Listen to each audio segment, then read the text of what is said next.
Joe Rogan Podcast. Check it out. The Joe Rogan Experience. Train by day, Joe Rogan Podcast by night, all day. Garry, very nice to meet you, sir. Nice to meet you as Thank well. you for doing this. I really appreciate it. Tell everybody what you do. Tell everybody what your official position is. You're a professor at the School of Medicine at Stanford. What do you do?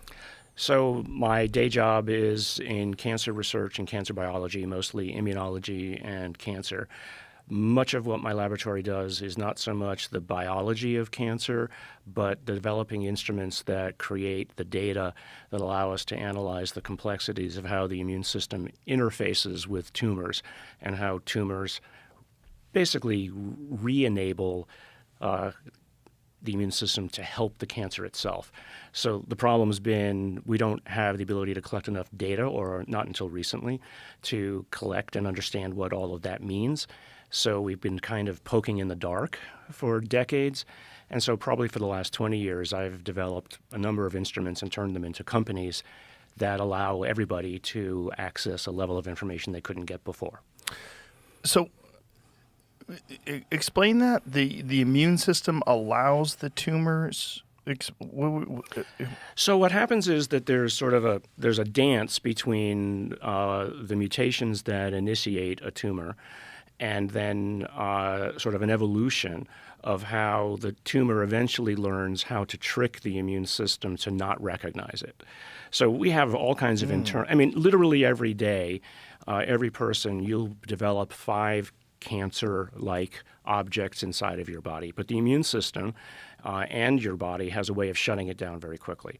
But with enough time and with enough variation, tumors will eventually evolve in a way that trick the immune system not only into not recognize them, but in fact to help them and feed them in a way to create an inflammatory environment that actually then the tumor uses to propagate its own cell division and then metastasis. So it's a normal function of natural human biology to create tumors. It's not so much a normal function, it's a byproduct of what evolution is, that when the genes mutate when a cell divides, or if you go out and stand in the sun too much, for instance, you get skin cancers because you're getting ionizing radiation that's changing the DNA, making a mutation, and some of those random mutations will initiate a cancer. So, for instance, I have a mutation called MIDFE318K. It's a mutation that I was born with. It wasn't in my family, and it causes both melanoma and kidney cancer, which I've had both. I've had a dozen melanomas alone. We didn't find that out until a couple of years ago, but I've been following it over the years, and we basically figured out, okay, it's going to have to be this. So we had my genome sequenced. But that's just one of hundreds of different kinds of mutations that can occur that are on a path towards creating a cancer. But the cancer can't survive if the immune system recognizes it. So eventually what happens is there's this détente that is reached between the immune system and the cancer where the immune system basically ignores the cancer.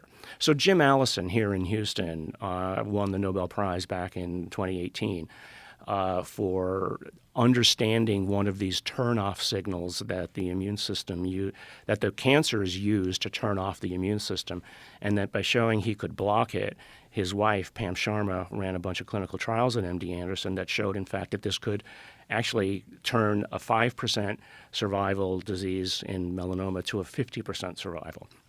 And that then created the whole immunotherapy field that the world is taking advantage of today.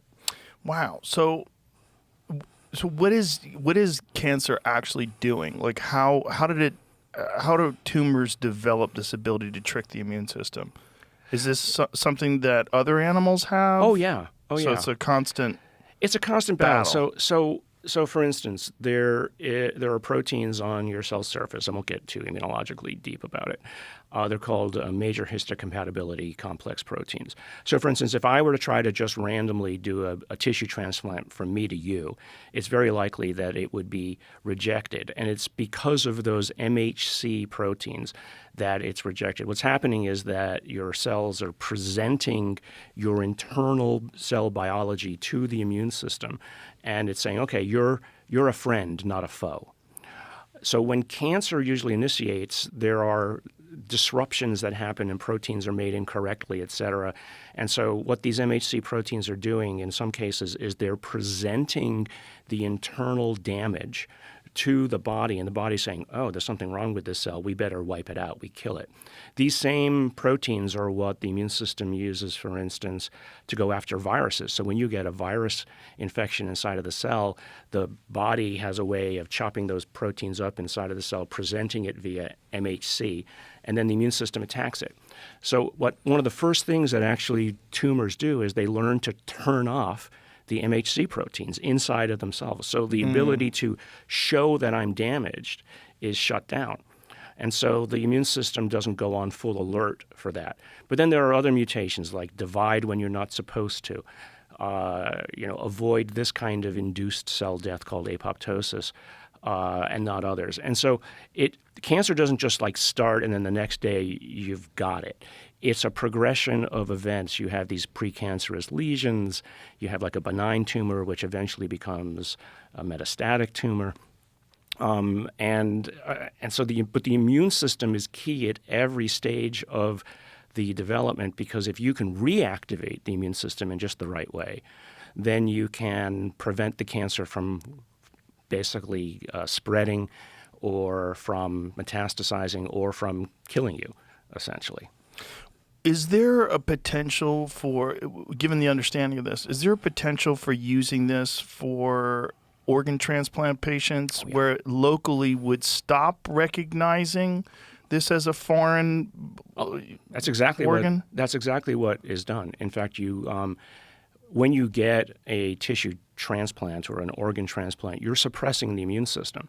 The problem with that suppression is that you then put yourself at risk of cancer, because what you're doing is you're turning off the immune system's ability to combat and go after a cancer the moment it forms.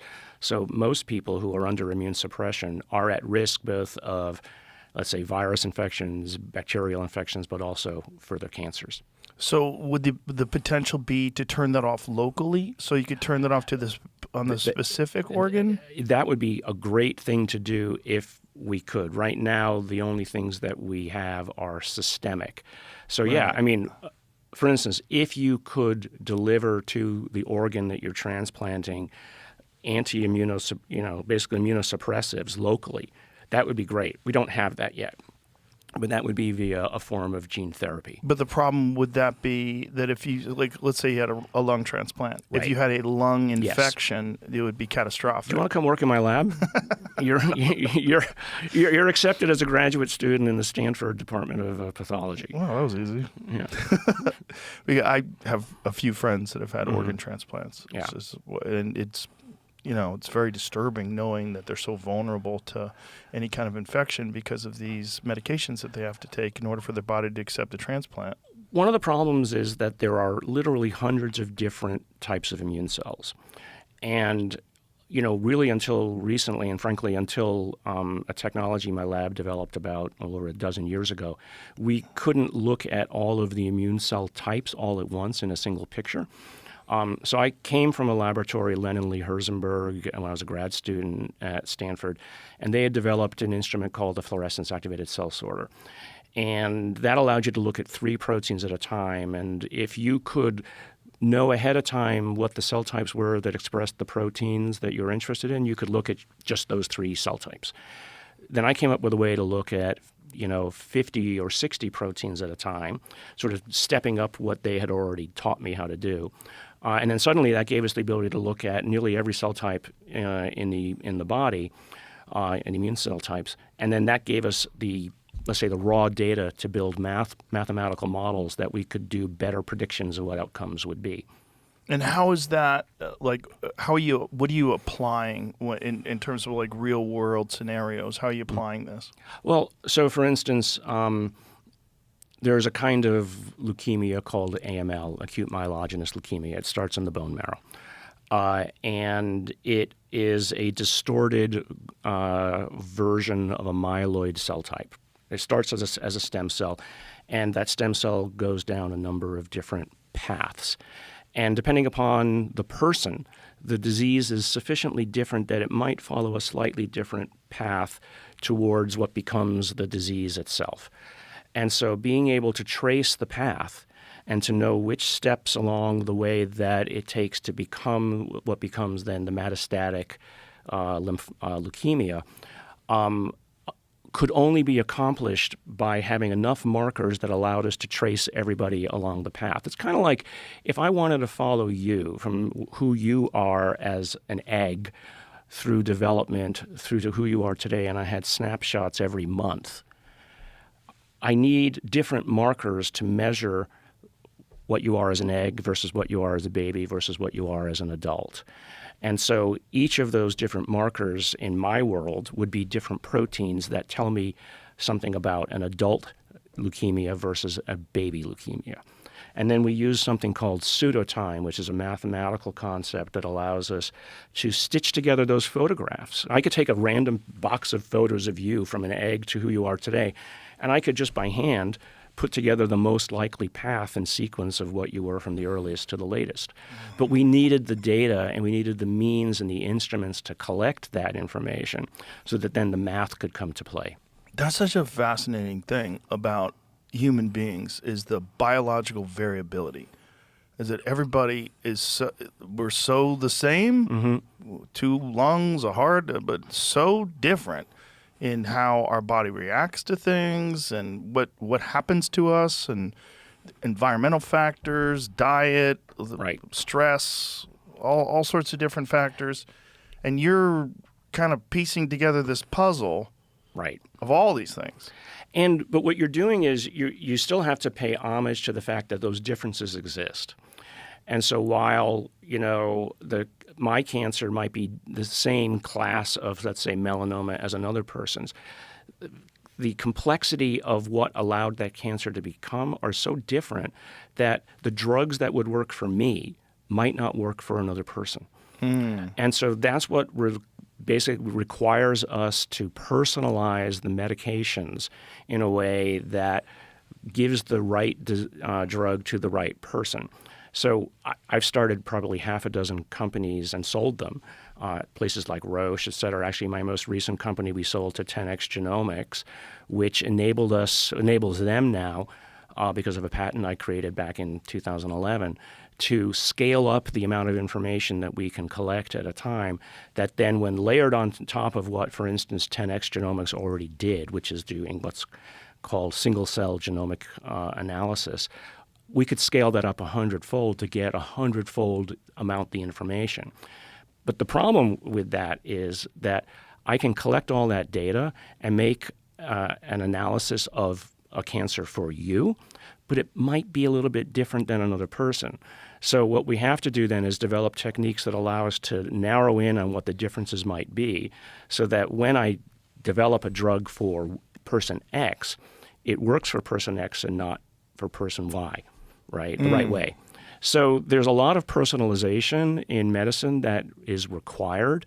The diversity that makes humanity great and that makes humanity able to survive in the face of so many challenges is that there are individual differences that one person might survive and another won't. It's the same thing with cancers. And it's the same thing with drugs. I mean, for instance, with certain drugs, one of the first things I learned in pharmacology when I was, way back in the day, is that there's always a benefit to damage ratio that you're having to deal with. That a drug has a positive outcome, but there are side effects. And so as scientists or as clinicians, we make a choice based on the statistics. Who will benefit the most, and will it benefit the most? But by the way, there's all these side effects that might affect you. Overall, globally, 60% of people will survive. But since I don't know anything more about your specific disease, I am, by law, required to give you the 60% drug until I know or can distinguish that your disease is a different subclass than the 60%. And that's, in fact, a lot of what pharmaceutical companies are doing is they're trying to marry a diagnostic to the disease itself, or the disease subtype itself, so that if you can show that 90% of the people of this kind of subclass will survive, you have to, by law, choose that diagnostic to make sure that the person doesn't have the subclass before you give them the 60% drug. Does that make sense? Yes. Yeah, it does. The narrative has always been over the last few decades, stay out of the sun. Mm-hmm. But recently, people have started saying, no, it's actually you need to become accustomed to the sun, and the real issue is people using sunscreen all the time and then going out and getting burned. Obviously, your situation is very different because you have a specific gene. And I'm Irish. Yeah. Well, that's the problem, right? Yeah. The genes of the people that lived in cloudy-ass places for hundreds of thousands of years. And my mother, when we were kids, I mean, I'm 64 years old, so when I was a kid, we'd go to the beach in Connecticut and they'd smother me in coconut oil. Oh, yeah. Right. Yeah, baby oil when I was a kid. Everybody had baby oil, and everybody got barbecued. Yeah. Plus, I worked in the fields as a kid for, farm labor. And that's not good. That wasn't good. The burning, that's the damage to the skin, and then it manifests itself as cancer far later in life, right? Right. Yeah. There's all these subtle, let's call them smoldering mutations that are waiting for a second or a third hit to occur. Or for, instance, you get old enough so that your immune system is kind of going wonky and it no longer is able to take care of something that 20 years ago it would have been able to heal perfectly well. That makes sense. So is there any this narrative that you need to be in the sun more and that just don't get burned? Is that reality? Well, it depends on who. I mean, for someone like me, no. But there are positives, obviously, for the sun. I mean, vitamin D, as an example. But they're also, resetting your clock in the morning rather than taking melatonin at night. Go and just, in a bright use glass to shield out the ultraviolet and get some bright light. It's the UV that's the danger. It's not light. So, for you don't ever just go sit in the sun? Not anymore. No, but I was because of the melanoma. Because I was an idiot when I was a kid. I mean, I would go use tanning beds because I thought, I wanted to look, tan. Right. And I did tan back then, but obviously can't anymore. Yeah, you don't really see those anymore, do you? No, you do. Maybe in like Seattle. Some people do. Yeah, there's, I think there's a benefit to light. I mean, I'm not saying don't go out and do it. I think as well there'll come a day. And I was just talking with some friends of mine at dinner last night, is, maybe with things like CRISPR, I could rub a CRISPR ointment on my body. It would fix the single point mutation in my skin, and then I could enjoy the sun again. Is that really potentially down the pipe? I think How far away are we? I think, honestly, people always say 5 years is sort of like this horizon. But no, I know people who are already developing systems for delivering genes, RNA to cell. I know that's a dirty word in some, but there are formulations of RNA that probably won't be as problematic as some of the things that maybe the COVID vaccine might have done. Right. Yeah. RNA right now, you say it and people clench. Yes, exactly. Yeah. But your cells are full of RNA. So, you can't get away from the fact that your cells are full of RNA. It's just the messenger RNA. Yeah. But it's also the means by which they delivered it, right? The means by which it was delivered was a formulation of a nucleotide that by itself was meant to be something called an adjuvant. An adjuvant is something which activates the immune system you want. When you get a vaccination, you are co-injected with something that hyperactivates the immune system to say, come hither. Right. And most of the pain that you get from an injection is not the vaccine itself, it's the adjuvant. Right. This episode is brought to you by OnX Hunt. Hunters, listen up. Millions of hunters use the OnX Hunt app, and here's why. It turns your phone into a GPS that works anywhere, even without cell phone service.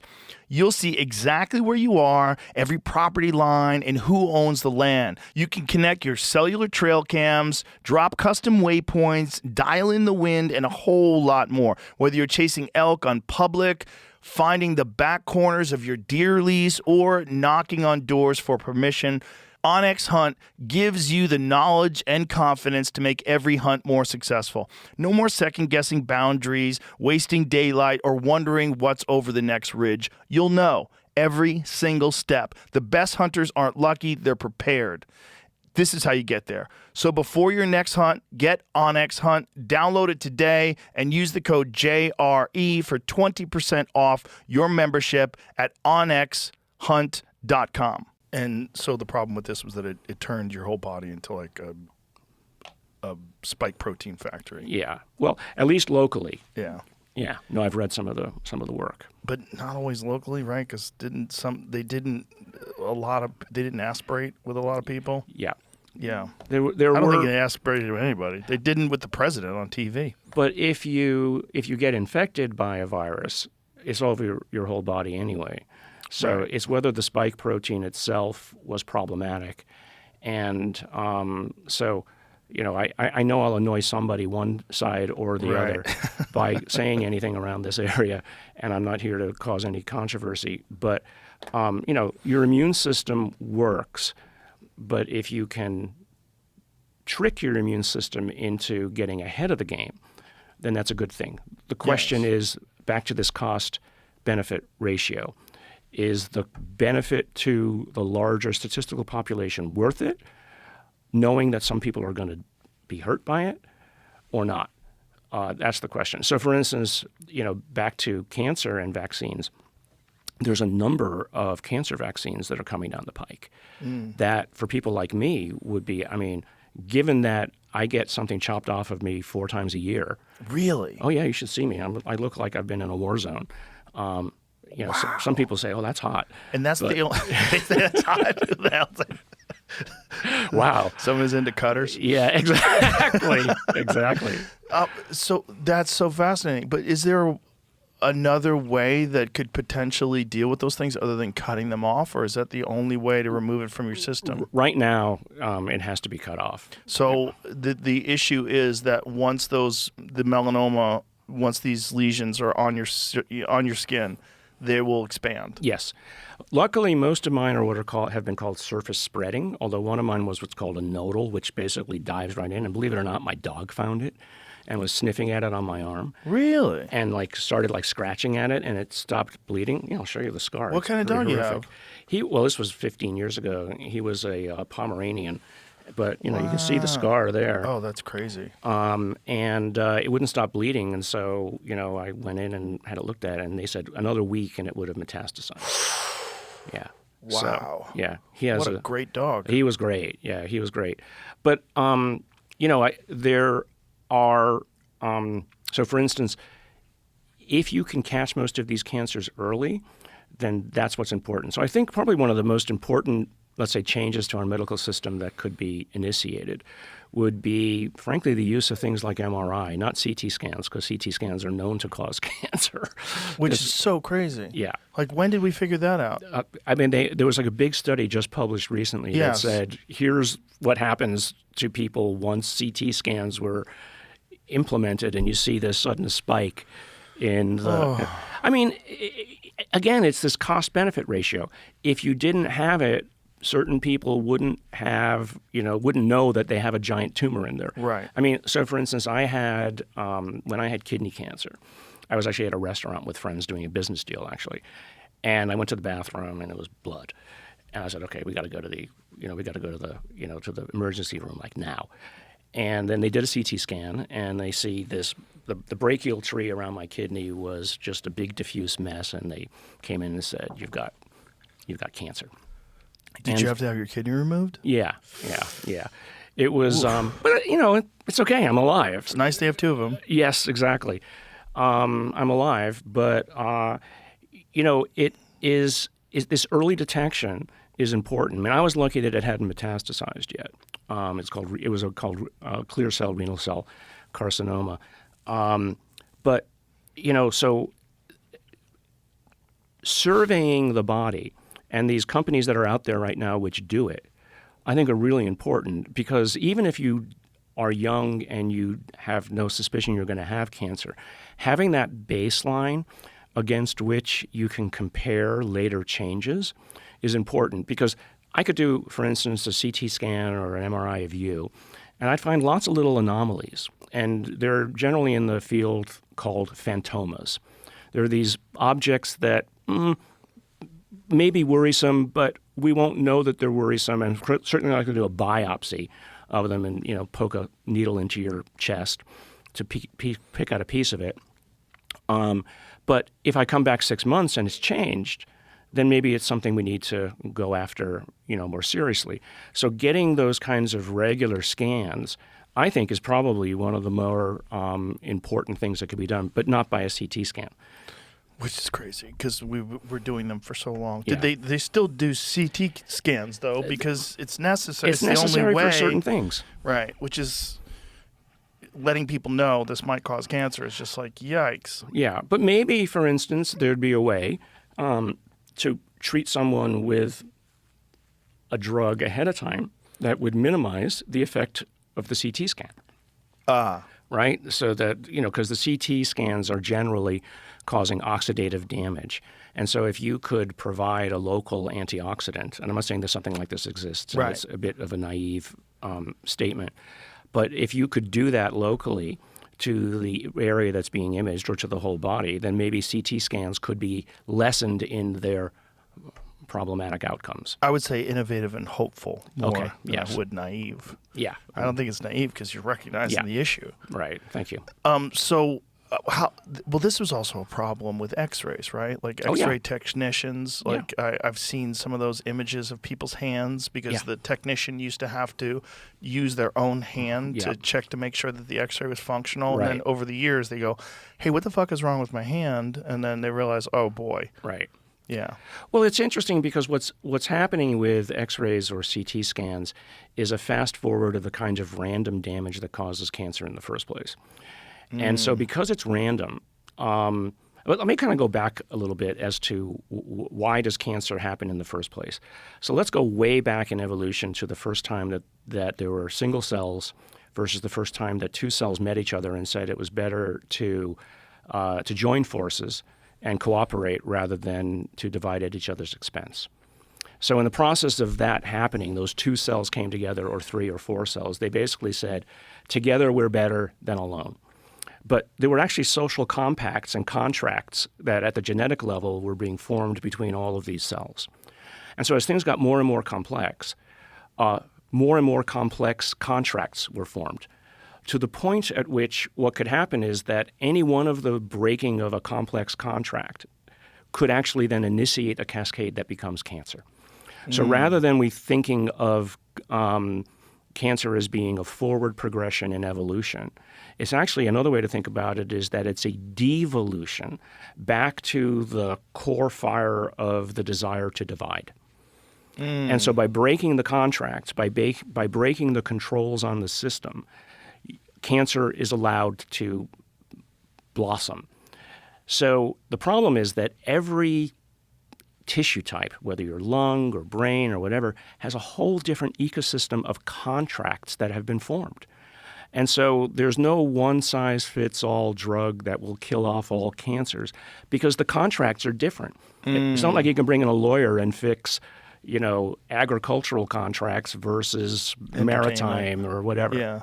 So that's you have to have a flexible enough mindset because if you get stuck in this, it's a forward evolution as opposed to that it's a breaking of contracts, you might miss out on an opportunity for how to develop a therapy or a drug that would help people.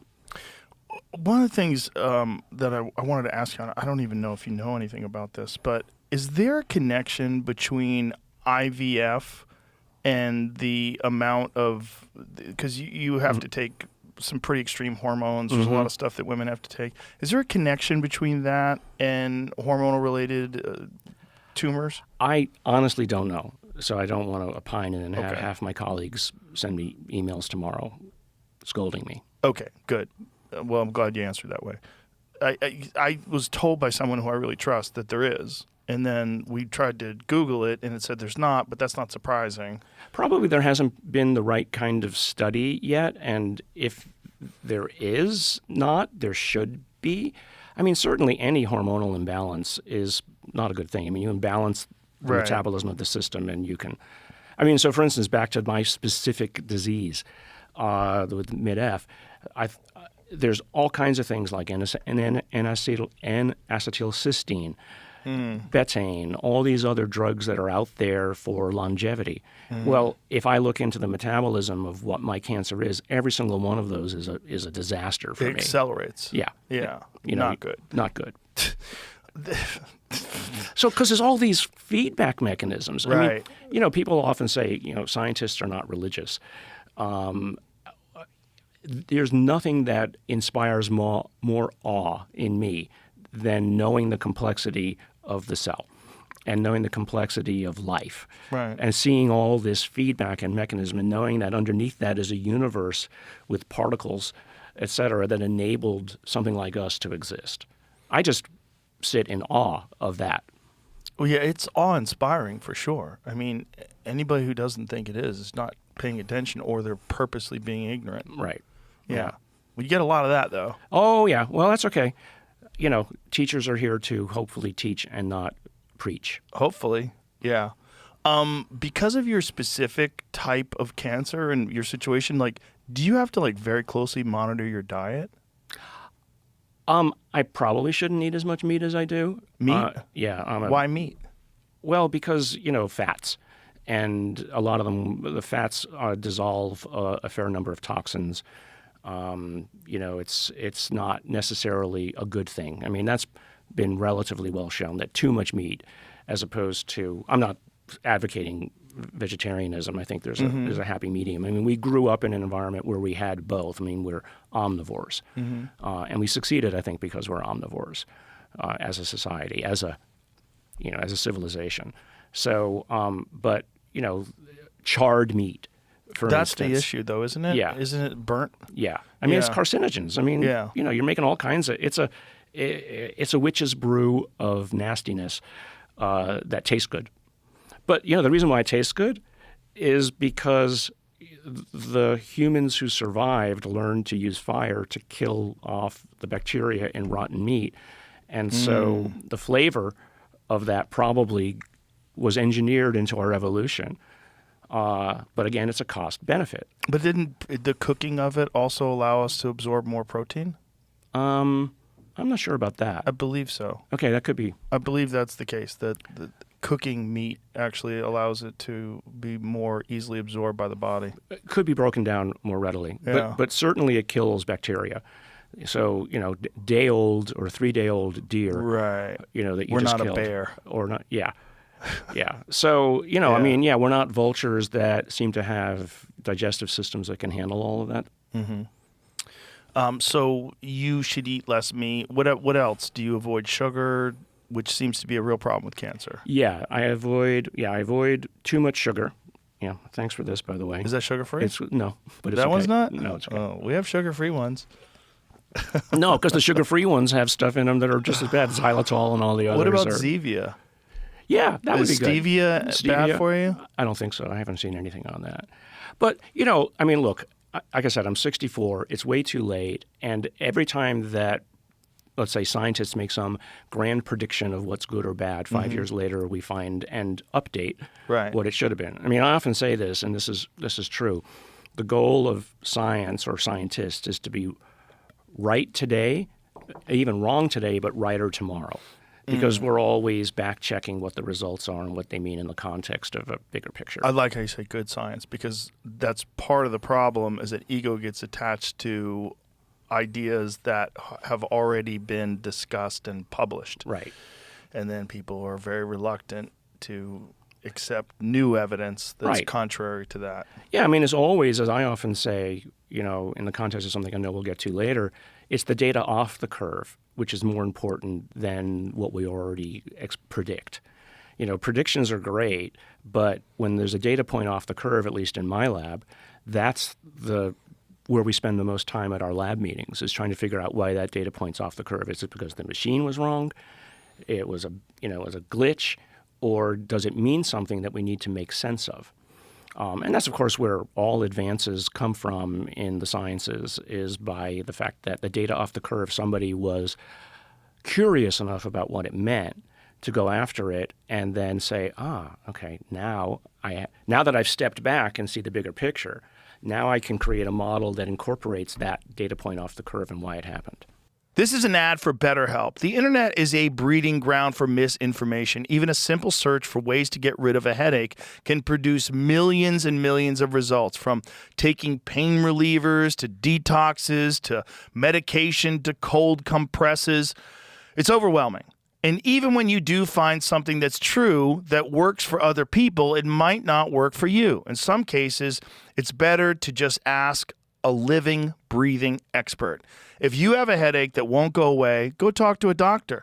And if you're struggling with your mental health, consult a credentialed therapist. You can learn a lot about yourself in therapy, like how to be kind to yourself and how to be the best version of you. Whether you want to learn how to better manage stress, improve your relationships, gain more confidence, or something else, it starts with therapy. Try it for yourself with BetterHelp. Millions have benefited from their services, and there's a reason people rate it so highly. As the largest online therapy provider in the world, BetterHelp can provide access to mental health professionals with a diverse variety of expertise. Talk it out with BetterHelp. Our listeners get 10% off their first month at betterhelp.com/JRE. That's betterhelp.com/JRE. One of the reasons why I was really excited to have this conversation with you about the research that you do is that I think it's really important to illuminate to the general public the sheer scope of the task of trying to figure out what is going on in all these different things that can go wrong and right in the human body. Yeah. And that it requires this fucking insane amount of work by many, many, many, many people. And, and then the amount of data that had to be collected now. And so here's the difference is that, there's data, there's evidence, there's conclusions and proof, and that's an uphill climb. But proof, the next one up is meaning. My lab has been largely responsible, at least partly responsible, for the data deluge that's out there in the world, both in how to do tissue biopsy analysis, how to do single-cell analysis, et cetera. And, data felt good for a while. It was like this, this feedback loop of, oh, wow, I can get all this data. And then suddenly you look at it and you go, well, what the fuck does it mean? And so humanity has this habit of backing itself into a corner and then suddenly finding this eureka moment that gets it out. And so our eureka moment about 2 years ago was artificial intelligence, where suddenly I had the ability. So normally I would collect all this data and go, okay, well, it seems myeloid suppressor cells are important here, and T regulatory cells are important here.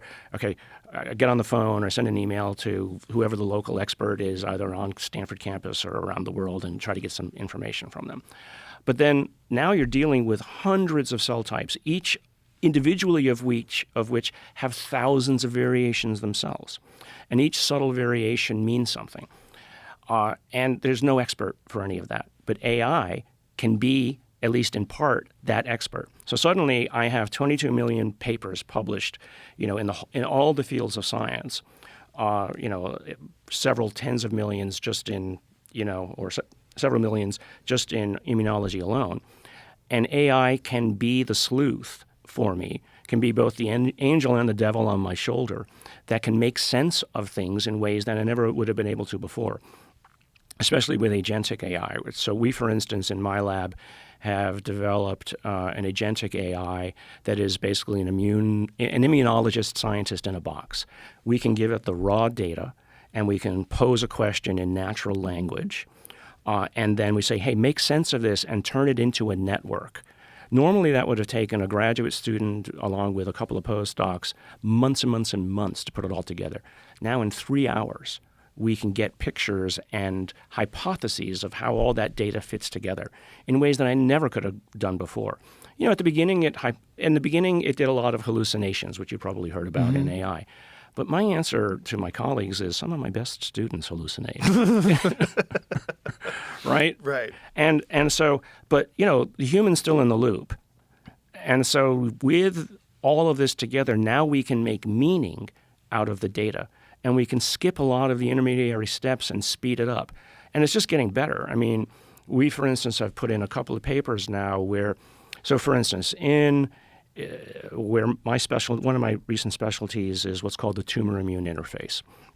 So you have the tumor, you have the immune system, which is coalescing on, near, and then in some cases the tumor creates a boundary, a barrier between itself and the immune system, where there might be certain kinds of cells that the immune system, the tumor has told the immune system, ignore us, we're not here. But what we now can do is on the other side of when you look at, let's say, complex patient populations, you find these things called tertiary lymphoid structures. So your body has 220 or so lymph nodes, okay? And the lymph nodes are where the immune system makes decisions, let's say. It turns out that in the middle of tumors, the body has evolved a mechanism to create what essentially looks like a lymphoid structure in the middle of the tumor. It's sort of a forward camp of immune cells that the more of those you see in a tumor, the better will be your outcome as a patient. And so we used a cohort of colorectal cell, basically colon cancer patients, where we looked at hundreds of biopsies.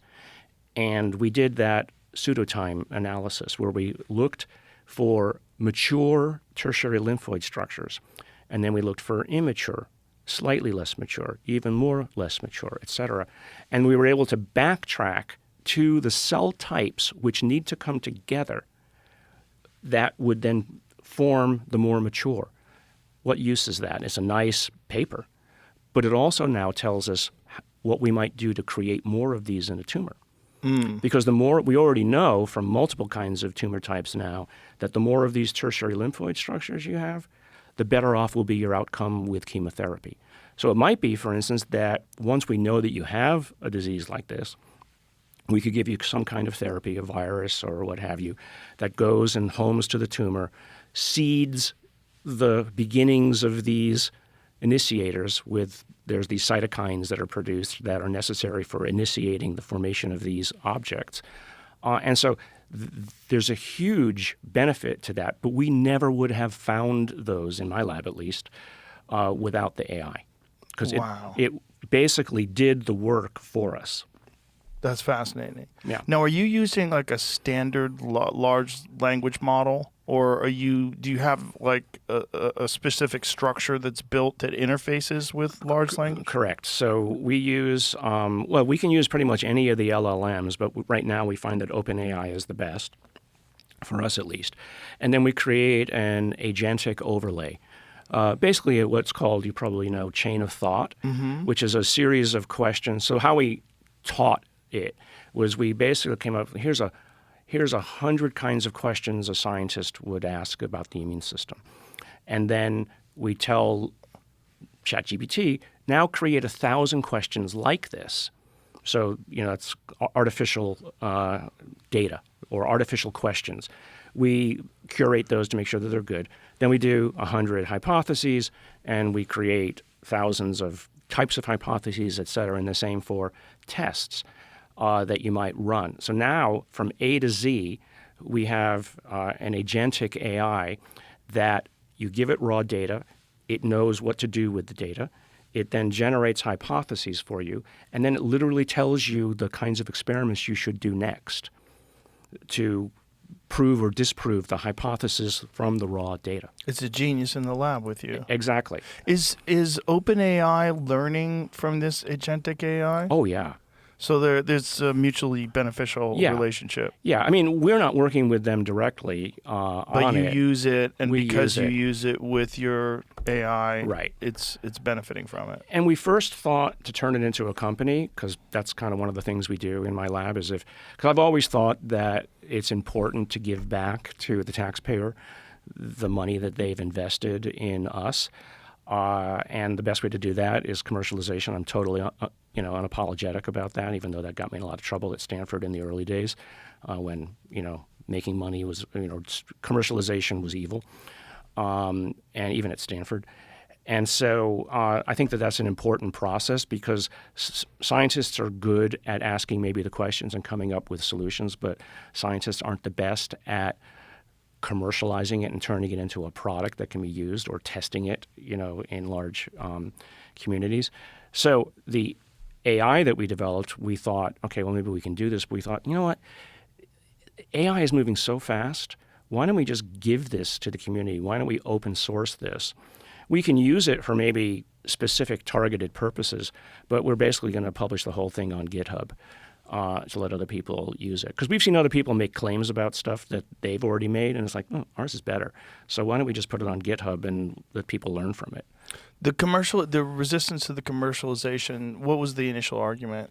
So back when I was a grad student in the 80s, basic research, as opposed to translational research, was considered the height of intellectual desire, right? Basic research, and we're not here to make money, we're here to discover things. And that's important. And nearly every major discovery and every major therapy in the world came from basic research. But then, there were limits to how much money you could give to basic research. And then there was a desire at a certain point to say, hey, well, are you going to do anything about this?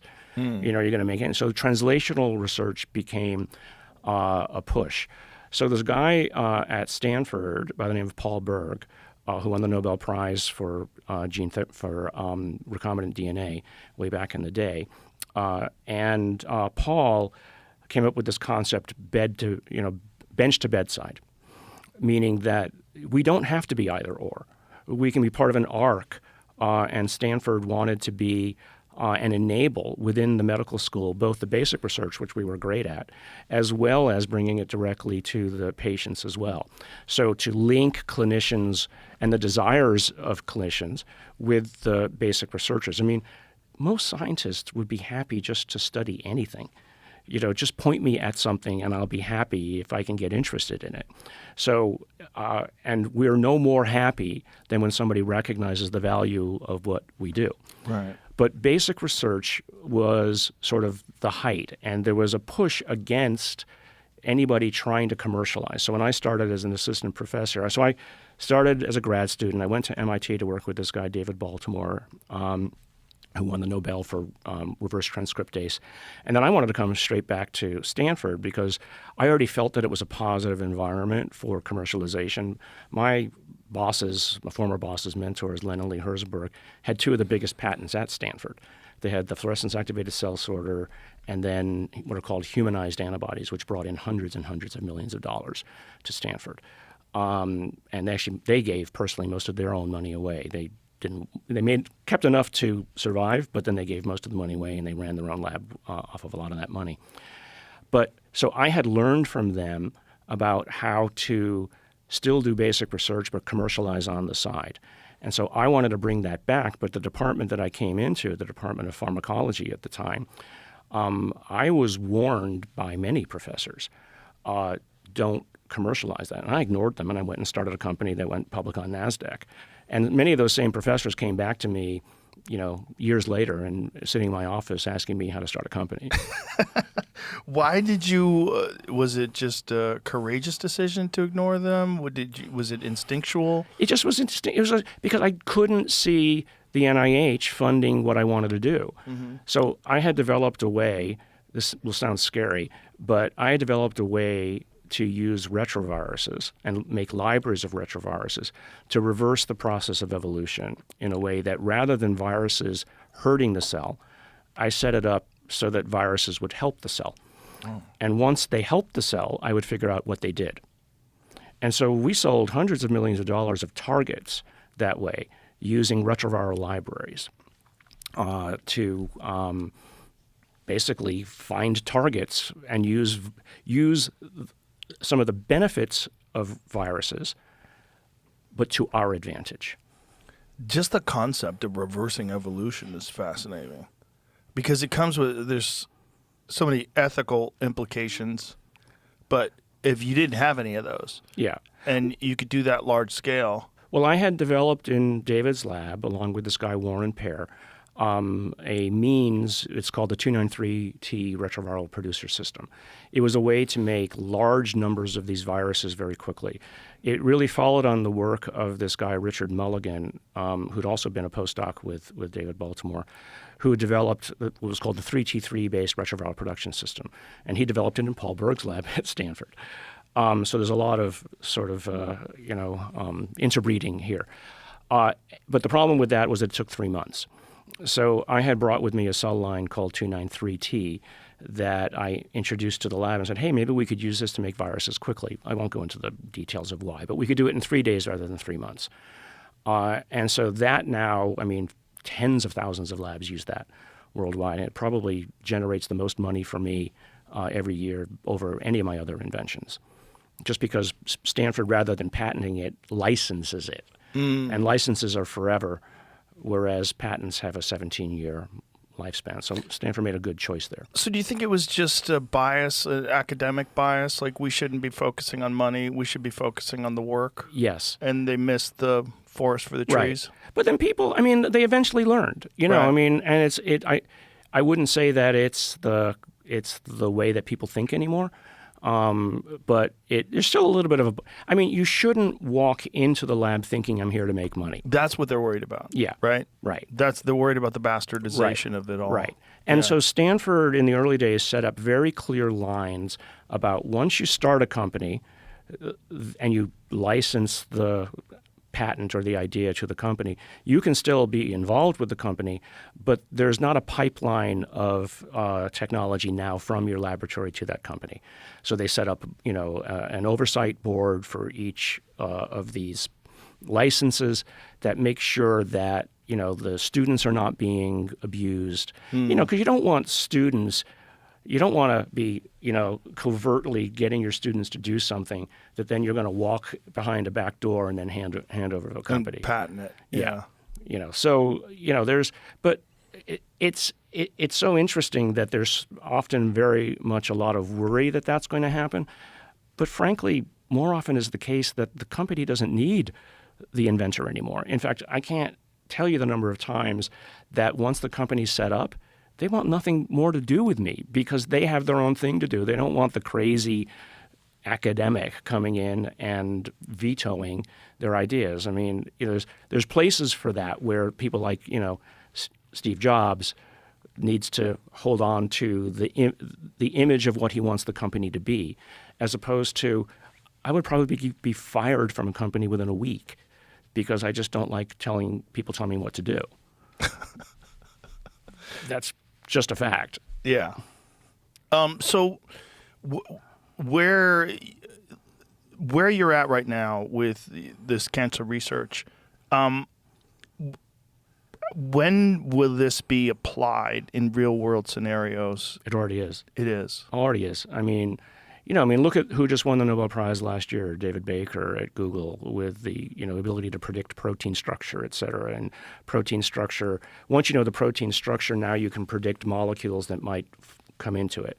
So go back to the stuff that I'm trying to do with looking at the complexities of the dance of how the immune system talks or doesn't to cancer.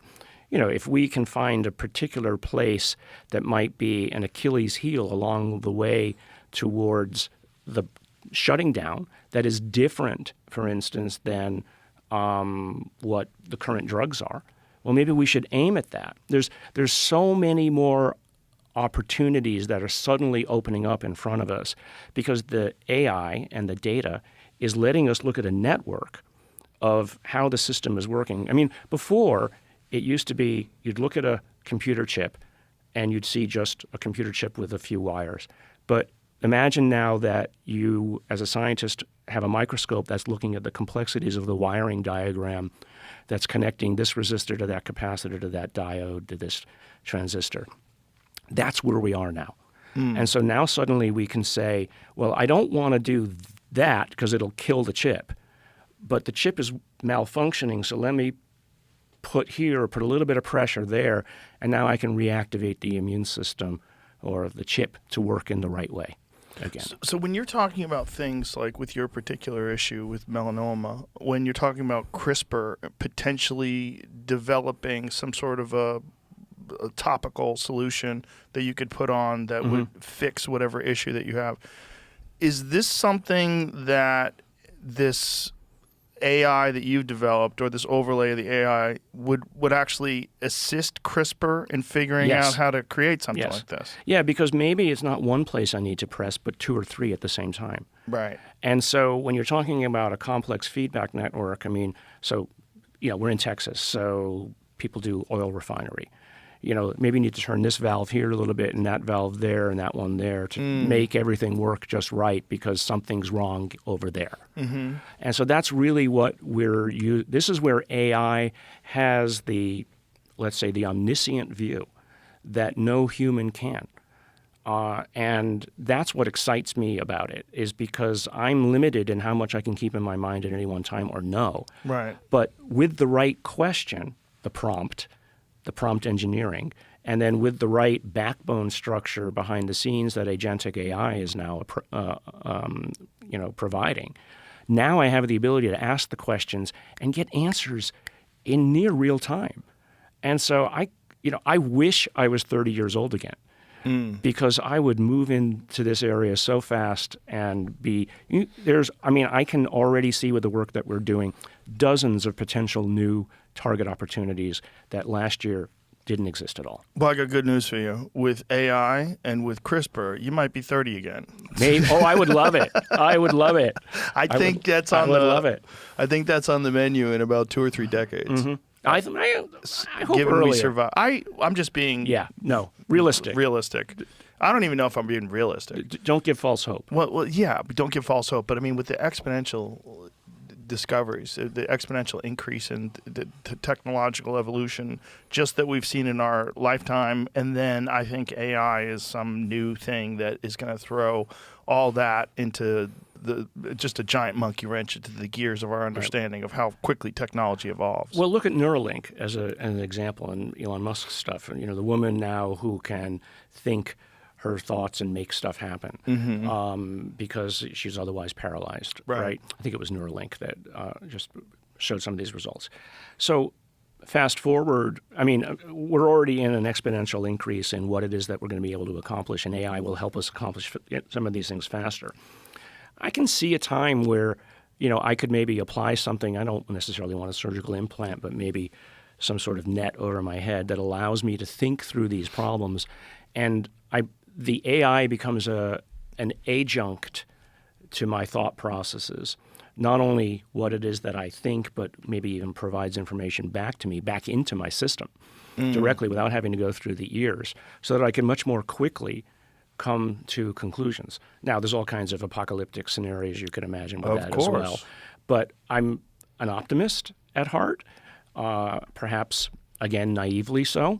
Me too. But I prefer that kind of an outcome, because if you're not an optimist, then there'll be no progress, because all you'll do is worry about disaster. Yes, that's a good point. But also, realistically, we might be giving birth to a new life form. Yes.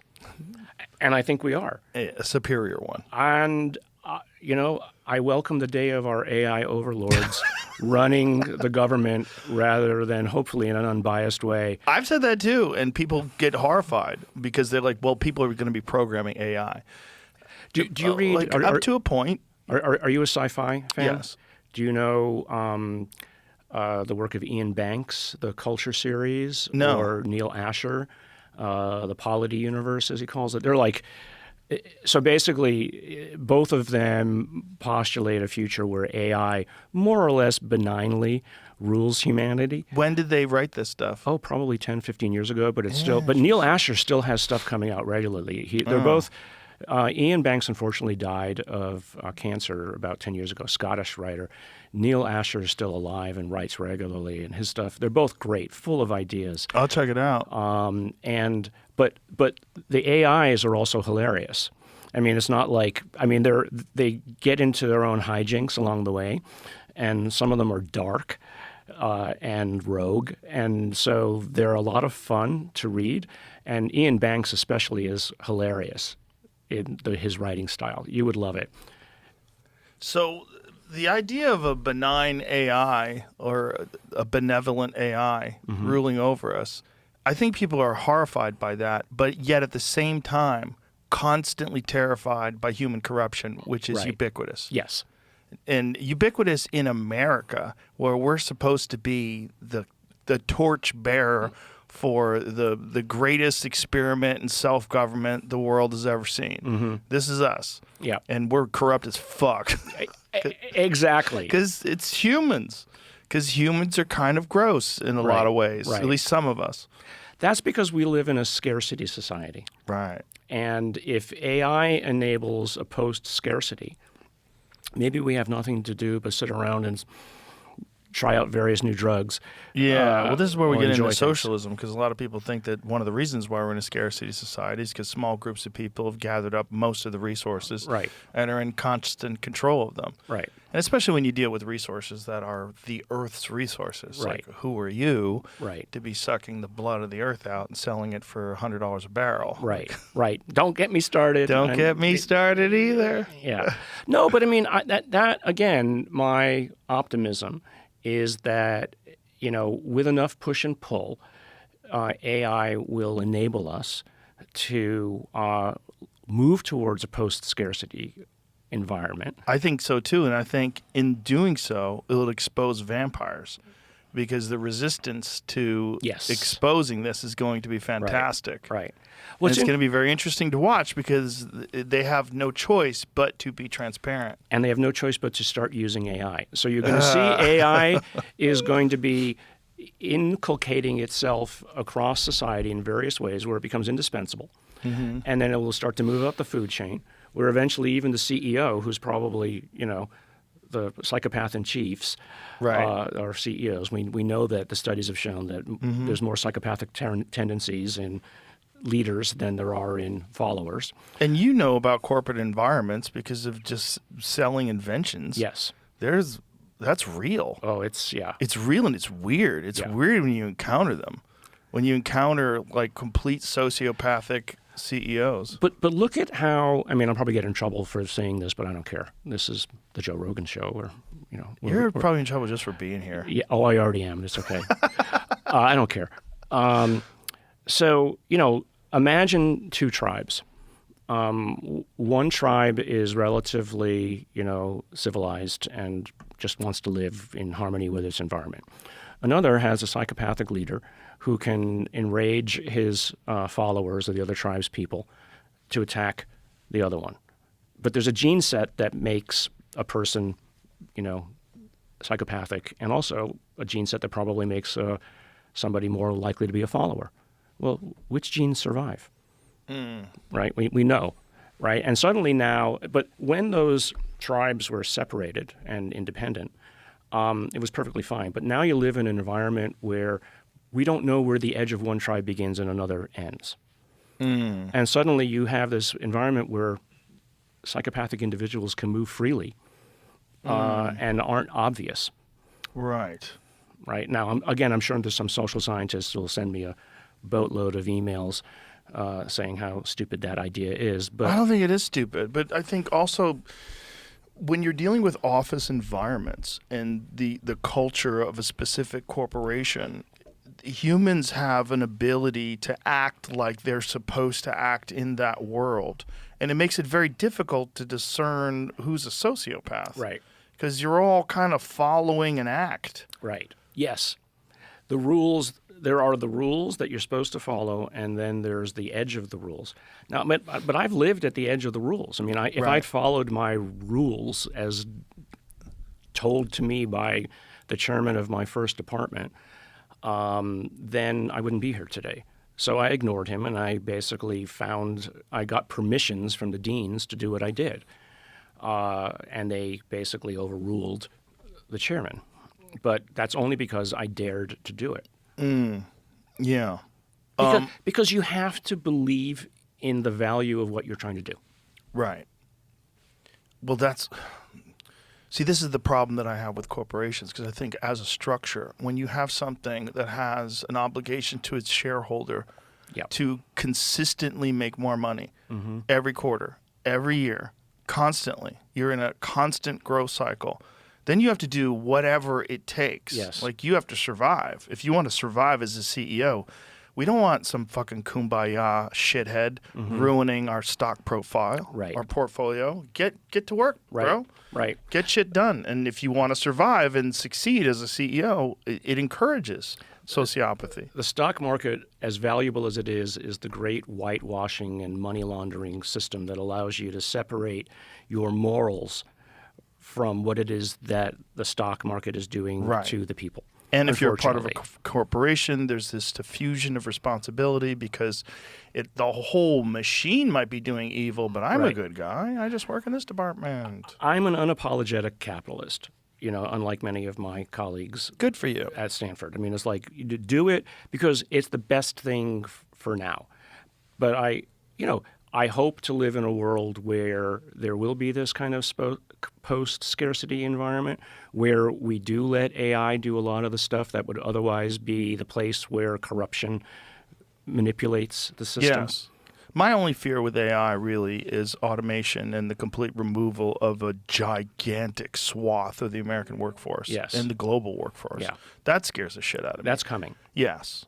That's why it scares the shit out of me. It's because I think it's inevitable, and I just don't think any solution other than universal basic income is Right. going to remedy that. And even that, the problem I have with that is that goes against human nature. Yeah. And that's a problem. And it removes people's identity, removes their sense of worth. Mm-hmm. Yeah. I agree. No, I don't. I'm in some ways happy that I'm 64 years old, that I'm not going to have to deal with some of the problems. That I are think coming. you're going to have to deal with it, dude. I think you're going to live. Thank you. Yeah. No, I know. You're privy to a lot of information, and you're going to know when things are really valuable and working. Yeah. When you think of the potential for AI, I think there's a balance, right? There's a battle. I think there's a real problem with AI in terms of military objectives. Mm-hmm. It's a real problem because it's not going to make moral and ethical Right. decisions. It's just going to say, like, well, the decision, the Right. clear I'm answers. programmed to do this. Yeah, Kill. if you want me to succeed, I'll just kill everybody there, and then you'll have the land. You can get minerals out of it. Right. Yeah, Right. that scares the shit out of me. It. I think it should, and I don't know what the answer is, but there's plenty of people working in the area. Right. I mean, I try to keep to the positive aspects of what I think AI can do in science. And I mean, for instance, it's enabled me to take my lab from 30 people down to 6. Right, because I don't need to produce. It's actually already reduced the workforce in my own lab because I don't need to produce any more data anymore. I need to make meaning of the data. Right. I think every invention that's been truly groundbreaking throughout human history has scared people, and they've worried about the potential negative side effects, including the printing press. Right. Mm-hmm. Like, right. There's a lot of people in the beginning that said this should not be a thing. This is terrible. This is going to ruin society. People thought books were going to ruin things. Right. There's a lot of people that thought writing was going to ruin your memory. You shouldn't write. Oh, really? I didn't know that one. Yes. Some crazy thoughts that people had in terms of things that turned out to be incredibly beneficial, but they looked at the downside of it and go, this could ruin us all. Well, we know about these glasses and AIs and other things that would be sort of omniscient of your environment and therefore allow you to remember, where did I leave my keys today? Right. Let me rewind. And then My personal hard drive. I would want that, but I don't want it uploaded into Meta. You don't want anybody in control of it and then offering you ads for things. That, Right. Right. Maybe you have a thought like, boy, wouldn't ho-ho be nice right now? Right. And then like, why don't you buy some ho-hos? Right. Yeah. They're on sale right now. But I think what's interesting about AI is, we see it as a tool as opposed to actually pretty soon it will be a colleague and then pretty soon it will be an entity that maybe has rights. I mean, you already see it talking about people saying, well, does AI have consciousness? Right. I mean, whether it has consciousness in terms of the consciousness that some people think about as, embodied in space-time, as opposed to thinking and looking like consciousness, is almost irrelevant to me. I'm looking for a partner that I can interact with and work with or help me. So whether it's conscious or not, or whether it acts like it's conscious, doesn't matter so much to me as to whether or not I can use it and work with it, and it can, I'm an introvert, as it turns out. I would love to have somebody that I can talk to endlessly about just what it is that I'm interested in, as opposed to having to deal with small talk at a party. Yeah. No, I get it. When you think about the evolution of this stuff, one of the things that kind of freaks me out is if it seems like integration is our only option for survival. And that what we're looking at right now, when we see just a normal biological person like you or I without any sort of electronic interface that's permanently a part of us, I think that is going to be as weird as someone today who doesn't have a cell phone. Yep, I agree. And I think that's It's coming. Yeah. The cell phone is like the best analogy. Like Elon has famously said, we're already cyborgs. You just carry it with you. Right. And eventually It'll be way more this integrated. This is super inefficient to be actually have to go look things up and use your thumbs and type up stuff, or it's just going and even talking to it and asking a question and waiting for the response. That's inefficient in comparison to a human neural interface that allows you to instantaneously access large language models like that. Right. Not only that, but then why do we have 100 and how many different fucking languages do we have? I don't even know. Thousands? Yeah. I don't know. And dialects, add in all of that. How about one universal language that everybody with a chip gets? And then boy, do we have a soup of ideas flowing around, and no problem with language barriers, no problem with cultural barriers. But then do you have a problem with the edge of who you are versus who the other person is? I don't think I think that goes away. Yeah. I think that goes away and we become a hive mind. I think that's what I was getting at. Yeah, I think that's ultimately the evolution of human beings. And look, I know you've done a lot of work with UAPs and the like, and I think you've done some really fantastic work, and you're very objective in your analysis of what this whole situation is. When I look at artificial intelligence and I look at this thing that's clearly taking place right now, and I see what human beings are like in comparison to what they used to be like, and especially when you look at like ancient hominids, the alien archetype, this thing that everybody sees supposedly, or one of the many different ones, that kind of looks like what we seem to be going in the direction of being. Right. Yeah, which is one of the reasons why I find it so odd. So if you just for a moment take UAP and aliens out, or ET or interdimensionals, or whatever it is you want to call them, out of the question, and fast forward what humanity is going to do in 1,000 years, and our ability to expand into the local galaxy, we're not going to go as ourselves. We're going to go as AI conjoined entities, like an avatar. And so when you go somewhere, let's say we don't have warp drive, you're not going to send yourself. You're going to send an AI intermediary who's going to establish humanity, or whatever it is that we think humanity will be in 1,000 or 5,000 years, in that local environment. And so I think the extent to whatever it is that UAP are here today is somebody else's civilization's version of just this. And that you wouldn't, the principle, us, behind whatever this is that we might be allegedly, et cetera, dealing with, isn't the thing that's going to show up.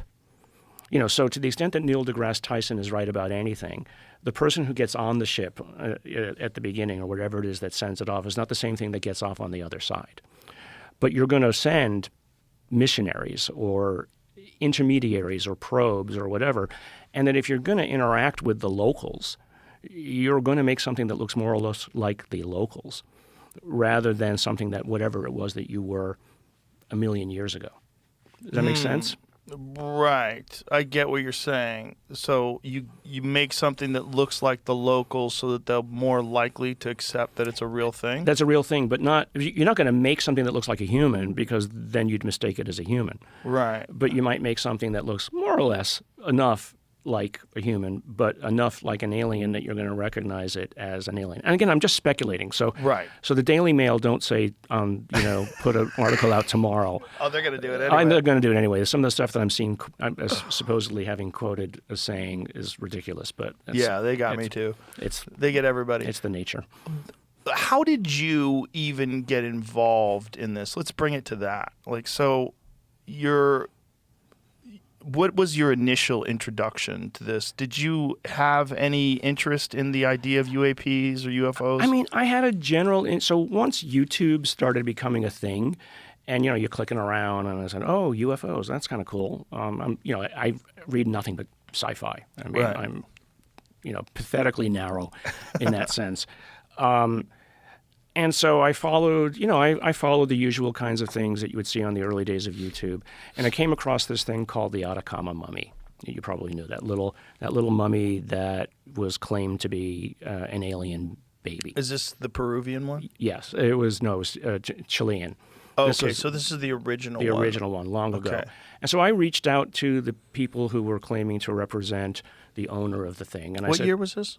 2010, 2011. And I said, hey, I can tell you what it is. Why don't you, I can tell you if it's human or not. If you would get me a piece of its, first of all, send me some x-rays of the thing. So the first thing I did with those x-rays was, it turned out that at Stanford we had the world's expert who wrote the book on pediatric bone disorders. And I brought it to him and I said, what do you think this is? And he said, well, I haven't really seen this before, but it could be this gene, this gene, this gene, et cetera. He said, but here's, there it is. There it is. Yeah. And so, yeah, it looks weird, doesn't it? Super. And so, so the expert told me, okay, I need this view of an X-ray, this view, this view, this view. And so we got that, and he came back, and he said, okay, well, we need to get some DNA sequencing, he said. I said, okay. So we got a piece of the bone from actually the rib, and the rib was important to use because that would be, I felt, an area that would be least likely to be contaminated by bacterial, degradation. And so I got a little bit of bone marrow out, and I did the sequencing. Long story short, I had to bring in, once I'd done that, there was a lot of DNA that didn't make sense, but it's old DNA. It wasn't that old, actually, but it was degraded. So I had to bring in experts at Stanford who knew how to fix the degradation. And then I had to bring in an expert in South American genetics who also happened to be at Stanford.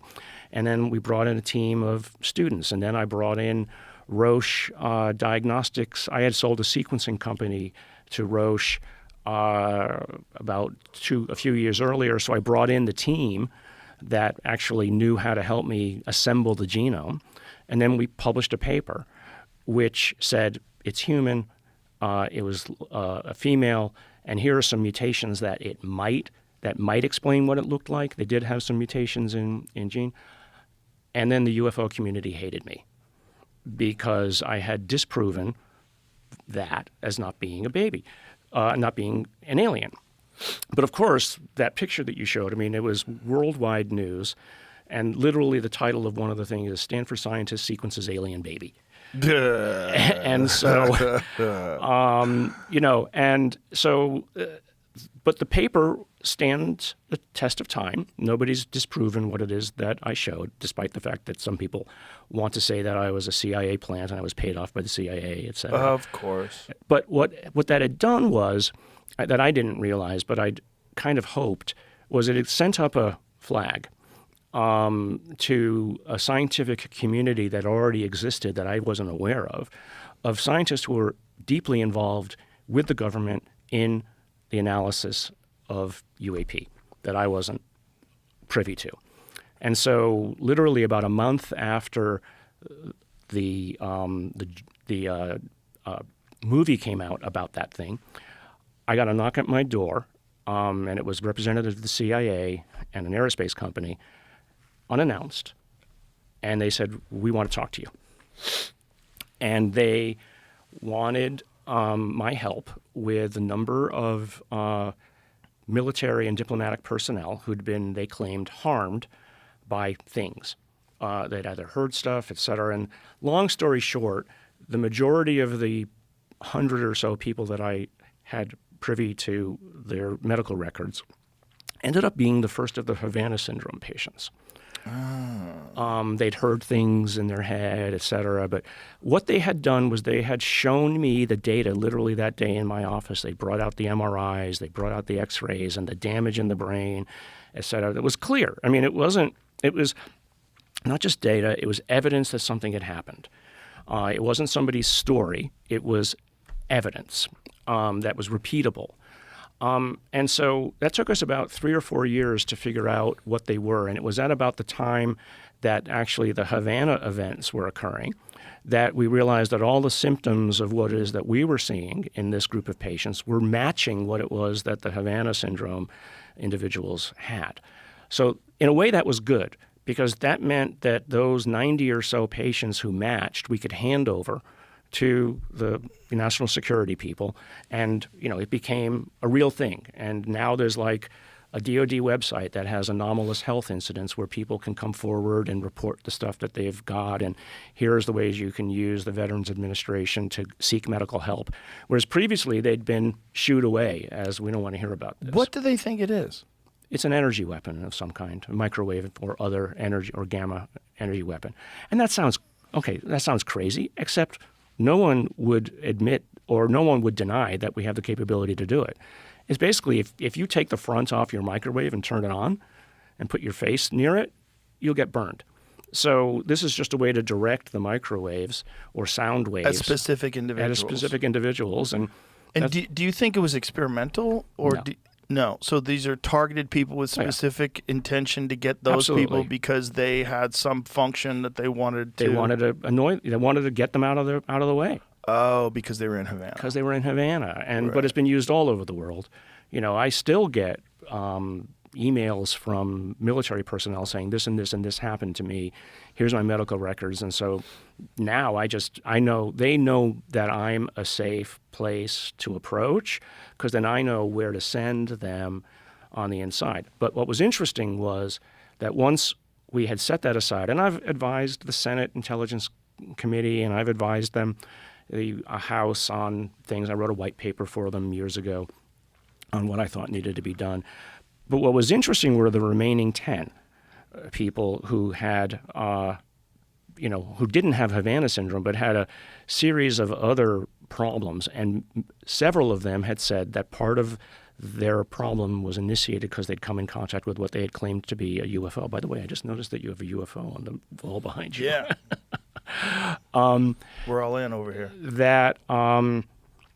So that got me introduced to what people like Jacques Vallée, who you've had on the show, Yes, I a couple think. times.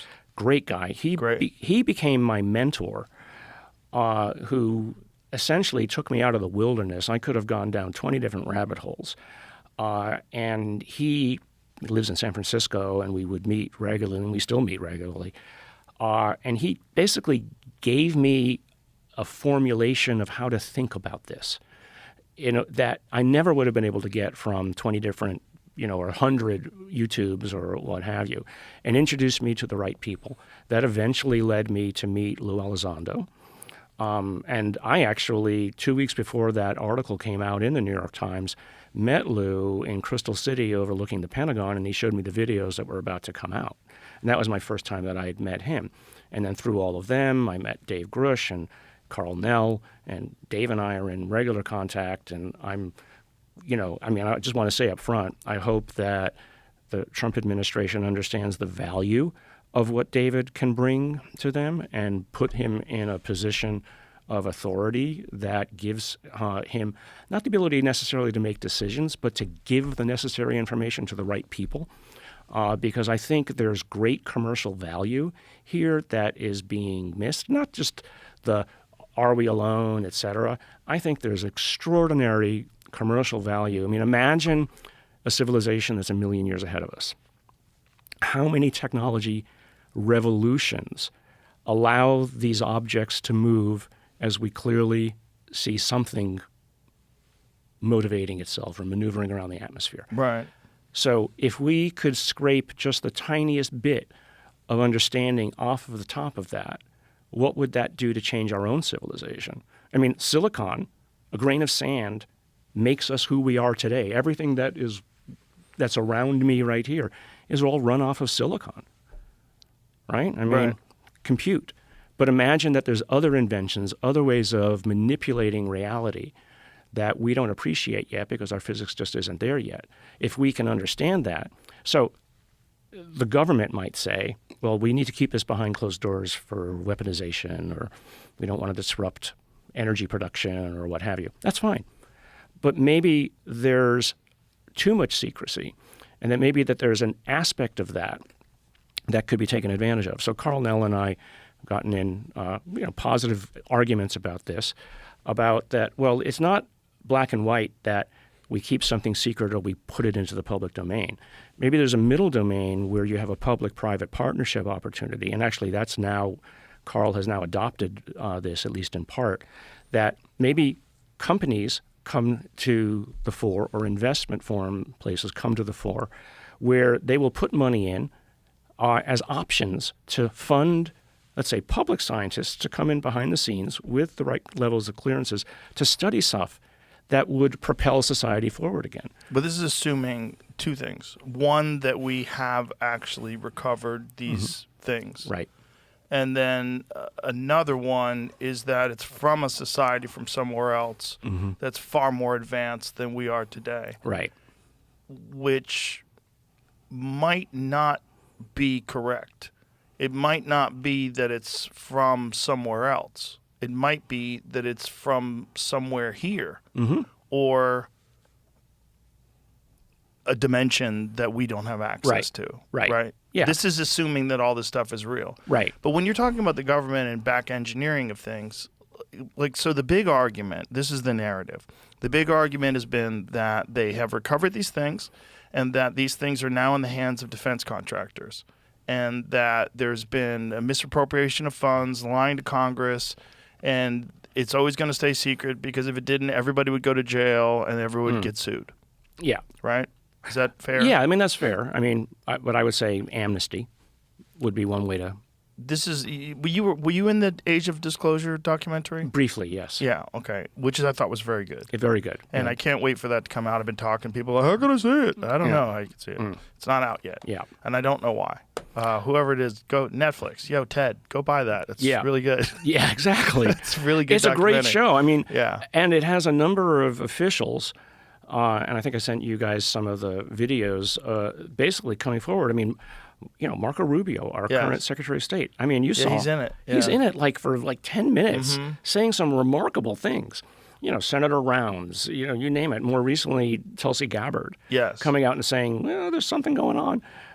I think one of the most fascinating things is how Puthoff's descriptions of what happened during the Bush administration, Herbert Walker Bush. Right. So I believe it was 1990, they came to Hal Puthoff and a bunch of other experts and said, we would like you to, we want a numerical value placed on all the positives and the negatives of disclosure, because we have acquired these crafts from somewhere else. We believe they're not of this world, and we have not made them, and we're talking about letting the general public know. Right. And they overwhelmingly said that the positives were dwarfed by the negatives. Right. The negatives being banking, religion, government, societal structure. Everything would fall apart if we knew we weren't alone. Not only are we not alone, but something is infinitely more sophisticated than us, and might be responsible for us being here in the first place. That's where it gets super squirrely. Right. Well, you could imagine The Book of Enoch, and there's a lot of... I mean, I think it's a little bit overwrought as to what humanity's reaction will be. People are more worried today about putting food on the table than they would be about, ethereal or supposed aliens. I mean, they would mostly, I think, on the assumption that they're not going to basically show up at your local Walmart and start, interacting with you. I think the fact of revealing that we're not alone is actually more of a hopeful thing to me, because how many TV shows right now are about the apocalypse? Right. Of 1,000 different varieties. Yeah. wouldn't it be nice to know that somebody got beyond it? Yes. That there's not a cliff that we all have to walk over? Right. And if so, how do we not walk over the edge of the cliff? I mean, that to me is a hopeful outcome. Now, Hal and Eric and all the people are all good friends. Hal is probably, for all of the things that he says positively, is probably the tightest clam I've ever met in terms of making sure that he doesn't go over the line. Yeah, he knows too much. Yeah. That's the thing. He has Yeah. to be very careful who he's talking to and Yeah. what he says. I like to mind meld him the Spock thing, where you find out all the information. But it's people like him and Jacques and Kit Green and a number of others, and I sat around a table with them for several years, like twice a year, and I looked around the table and thought, the things that these people know or claim to know, I want to know. And the opportunity that's here, and why can't we get this information out if it's real? And so rather than arguing with people about the matter, that's, for instance, why I created the Soul Foundation, which is a charitable group of academics. I started it with David Grush and Peter Skafish. David, of course, had to leave because he had governmental responsibilities he wanted to go take care of. And actually, we've now had for 3 years in a row a symposium, first at Stanford, then at San Francisco, and the next one is now in Italy. So I'm going to plug it, sol2025.org. You can go look if you want to go to Sol, S-O-L? S-O-L, as in the sun. 2025.org. And the purpose of that was not to advocate that any of this is real, but was to create an environment within which academics or professionals or just lay people interested in the subject matter could come and talk about it in a very professional manner, right? Just to bounce around ideas, not to advocate for, they're here or they're reptilians or they're this or they're that, but to, like some of the things you raised, what are the ethical issues, what are the religious issues? So we have put out a number of white papers, for instance, where we had a member of the Catholic hierarchy write a paper on the issues related to Catholicism and religion. We've had Timothy Gallaudet, who's actually on our advisory committee, talk about USOs and those issues. We've talked about near space issues. Peter is running a study on experiencers.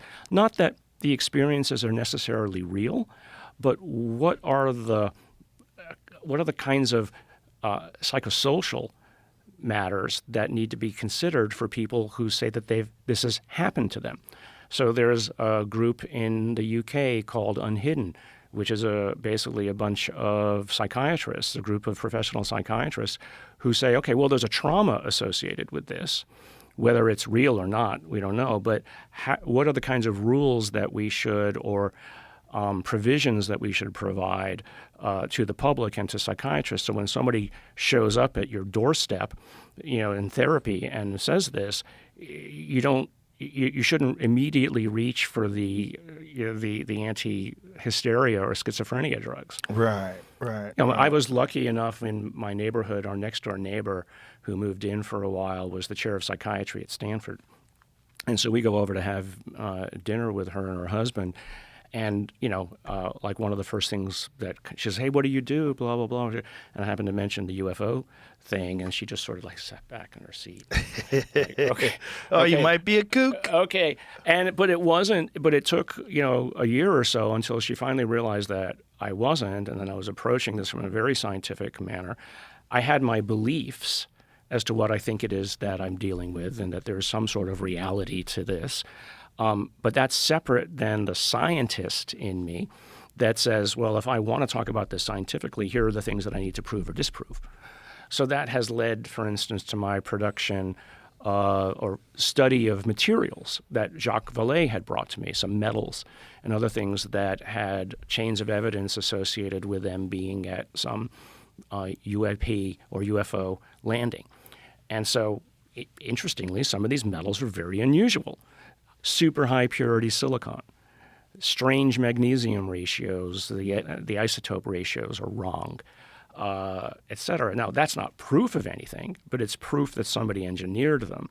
So it's that plus the medical, those are the kinds of reality-based tests that I can do to provide to my colleagues to say, here is data and evidence. Evidence isn't proof of evidence of anything. Evidence, like in a court of law, is just evidence that you provide to the jury of peers.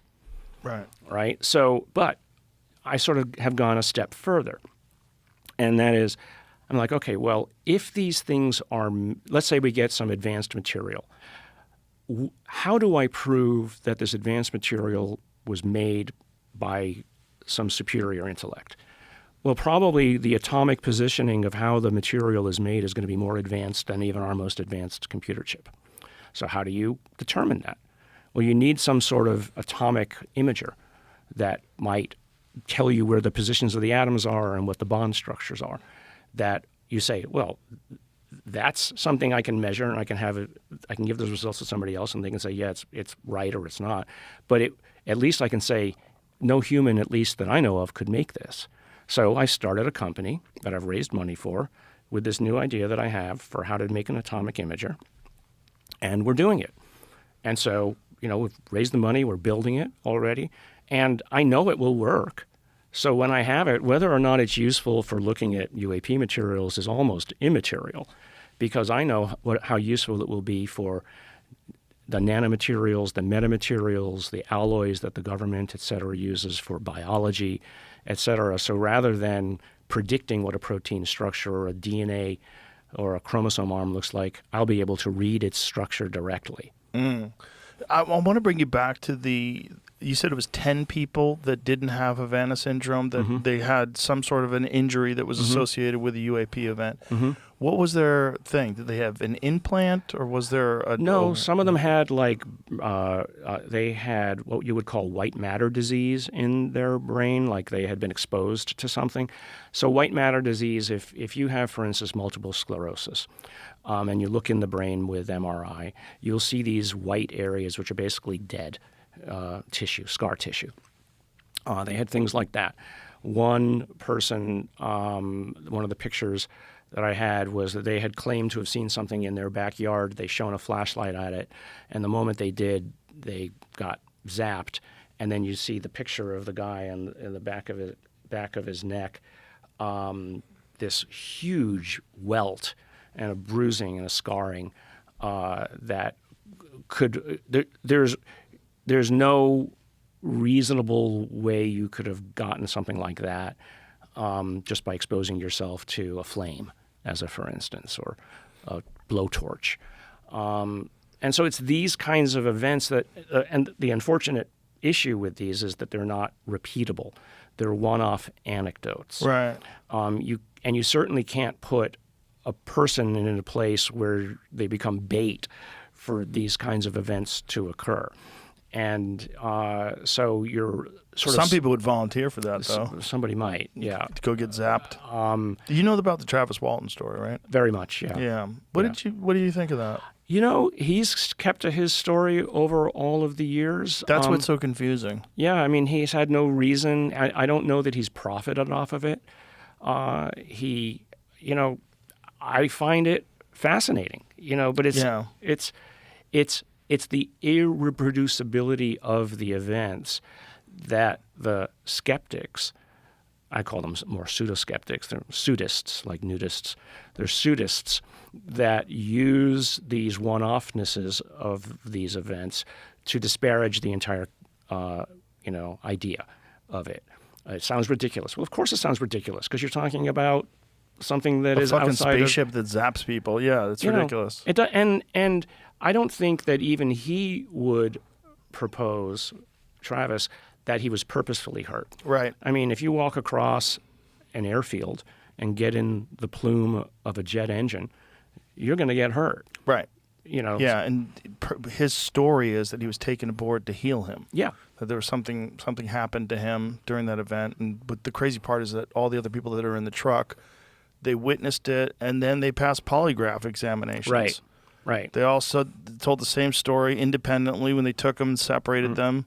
And then Travis Walton shows up 5 days later with the same clothes on. Right. With this crazy story. Right. So when people say that, there's no evidence or where's the evidence, my first question to them is, well, what have you read any books about any of this? Have you spent even a moment looking into it? And, I would point them at books like by Robert Powell and Michael Sword's UFOs and Government, which is not a proposal that any of this is real. It's just the story of these events over decades. And so there's books like that, dozens of them, that tell the story of data and evidence. How you contextualize it is, up to your personal biases, let's say. But there's plenty of evidence. But if people haven't looked into it, if they have an opinion about it, and they haven't looked into it, they're more like priests than they are scientists. Yeah, it's also the public. The general public narrative is UFO equals kook. Right. You're a kook. You believe in that? That's ridiculous. Mm-hmm. That's ridiculous. And I don't believe in anything. I believe in the data and the evidence. And the evidence, there's not enough evidence for me to tell a colleague of mine it's real. Right. But there's enough evidence for me to say there's a question worth answering. So when you were talking about magnesium and whatever these alloys are, what is specifically wrong with them that you don't think that it was manufactured by like a standard sort of a alloy plant in the United States or somewhere else? Right. So the silicon that I'm talking about is from an event in Ubatuba, Brazil. Which interestingly, there's another piece of it that appears to have been magnesium, but both of them are of a purity that is unusual for the day in the late 1950s. So the magnesium, and I did an atomic mapping of my piece of silicon down to a level of where it's like 99.999% silicon. And so one piece of it had magnesium ratios that were Earth normal. And these were impurities, let's say. The other piece were way off Earth normal. So, for instance, anywhere on Earth, if you look at the ratios of what the three magnesium isotopes are, 24, 25, 26, it should be like 80%, 11%, 9%, more or less. And anywhere in our solar system, that's more or less what the values should be of the ratios. And that has to do with stellar evolution and how, radioactive compounds might decompose to whatever. But we got this ratio that was just way, way off. So by luck, I came across a postdoc at Stanford. And he and a graduate student, they're both in applied physics, who are interested in UAP. And I said, I've got these ratios. What do you think it means? And so they looked at the ratios and the weird one, and they said, well, let's do some calculations. And so it turns out that the ratios that we have could have been generated from normal magnesium ratios. If you exposed normal magnesium ratios to a neutron source for 900 years at the level of an atomic bomb every few seconds. Okay, so Wow. So it's like I'm looking, and this data is literally 2 weeks old, but the calculations are math. So you're like, okay, well, where and how? The chance of getting that number correct on three things is low, to put it mildly. But to say that you had exposed these things to that kind of a neutron source means something interesting, right? So again, it doesn't prove anything other than that the result is mathematically and materially true. So what does it mean? Again, it just for a scientist like me who loves data off the curve, it's catnip.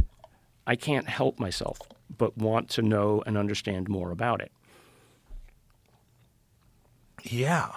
I mean, just what you said is what you said about the magnesium ratios. Like that's Has there ever been any debunkers that have some sort of an explanation for why you would find that? No. I mean, Do they think that your measurements are off? well, I mean, the only way, you could create that ratio artificially by purifying each of those isotopes and then pre-mixing them to that ratio. But why you would blow it up over a beach in Ubatuba, Mexico in the late 1950s and then let it sit in a museum in Argentina for 50 years until Jacques Vallée ended up going and grabbing a piece of it and bringing it to me to measure on an instrument in the engineering department at Stanford. Why? Could you do it physically back then? Would that be possible in the 1950s? It would have been very hard. It would have been very, very hard. You could, but in the late 1950s, we were still busy trying to isolate and separate uranium isotopes for making more bombs. I mean, let's be serious. What do humans separate isotopes for? To make bombs or to do health-related tagging, which is really only something that came to the fore in the 60s and 70s. And this predates that by a decade. It predates it. So it's unusual. It's possible. But, I mean, again, with any of these things, why, for instance, would one of the supposed pieces that came from that event be magnesium at a level of purity that only Dow Chemical at the time had the ability to create? Now, what else was at this site, and what is the story behind this site? A fisherman sees this glowing object that kind of released something which then exploded, and he picked up pieces of it. And there's some chains of evidence of how it got to either a newspaper in Brazil or to this South American museum, et cetera. And different studies have been done by different people over time. And the surprise to me was that the piece that I had was silicon, whereas the lore was that it was magnesium. So I've been in contact with the people who talk about it as being magnesium, saying, well, it's, your results don't dispute mine. It just says that maybe there was something different. Is that him there? Travis Walton? That's Travis? Yeah, that's okay. Travis. Okay. Travis bobblehead. That's good. Yeah, He gave me that's this. cool. So, I don't know what it means. I mean, I published probably one of the first peer review papers on a UAP material from an event in Council Bluffs, Iowa. And the event was an object is seen, rotating, lights flashing, et cetera. Something appears to drop from the object. The police saw it. Several other groups saw it in the 1970s. They all converged on the locale, and this was like in February or something. It was winter, and there was this big pile of molten metal in the middle of this field, probably 30, 40 pounds of it. And people tried to explain it away as, well, a helicopter had a giant vat of molten metal, and then you calculate how far and how big a container you would have to carry molten metal of this type. And so I analyzed it, and with a device that we invented in my lab, actually called multiplex ion beam imaging, which is a kind of what's called secondary ion mass spec, which what you do is you shoot a beam of ions at an object like a sandblaster.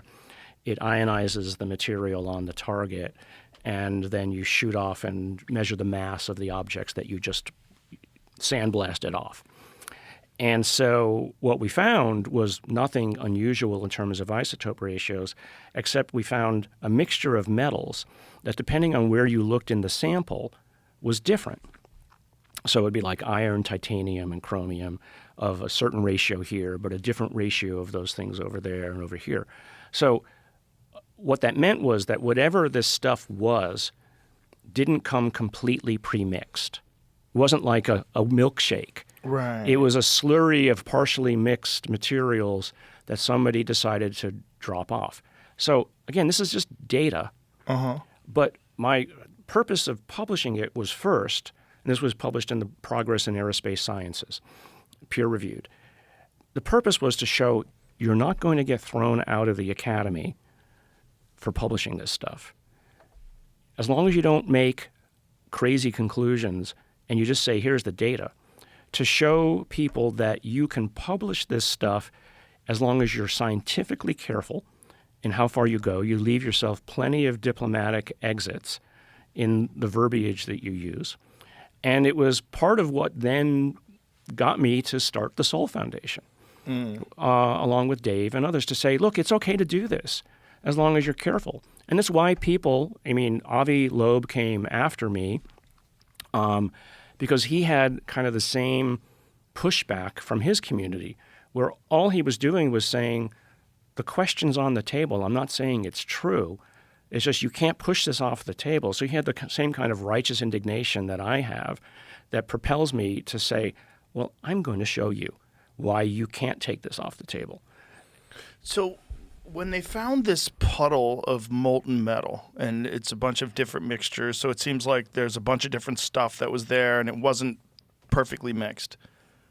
Is there some sort of, have you theorized some sort of a reason why any person or any creature or any being would do that? Is there something that you would extract from that kind of metal, like heating it up to a certain degree and having a mixture of all these things, and this is just a byproduct I think they're dropping off? I think it's a byproduct of some process that might extract.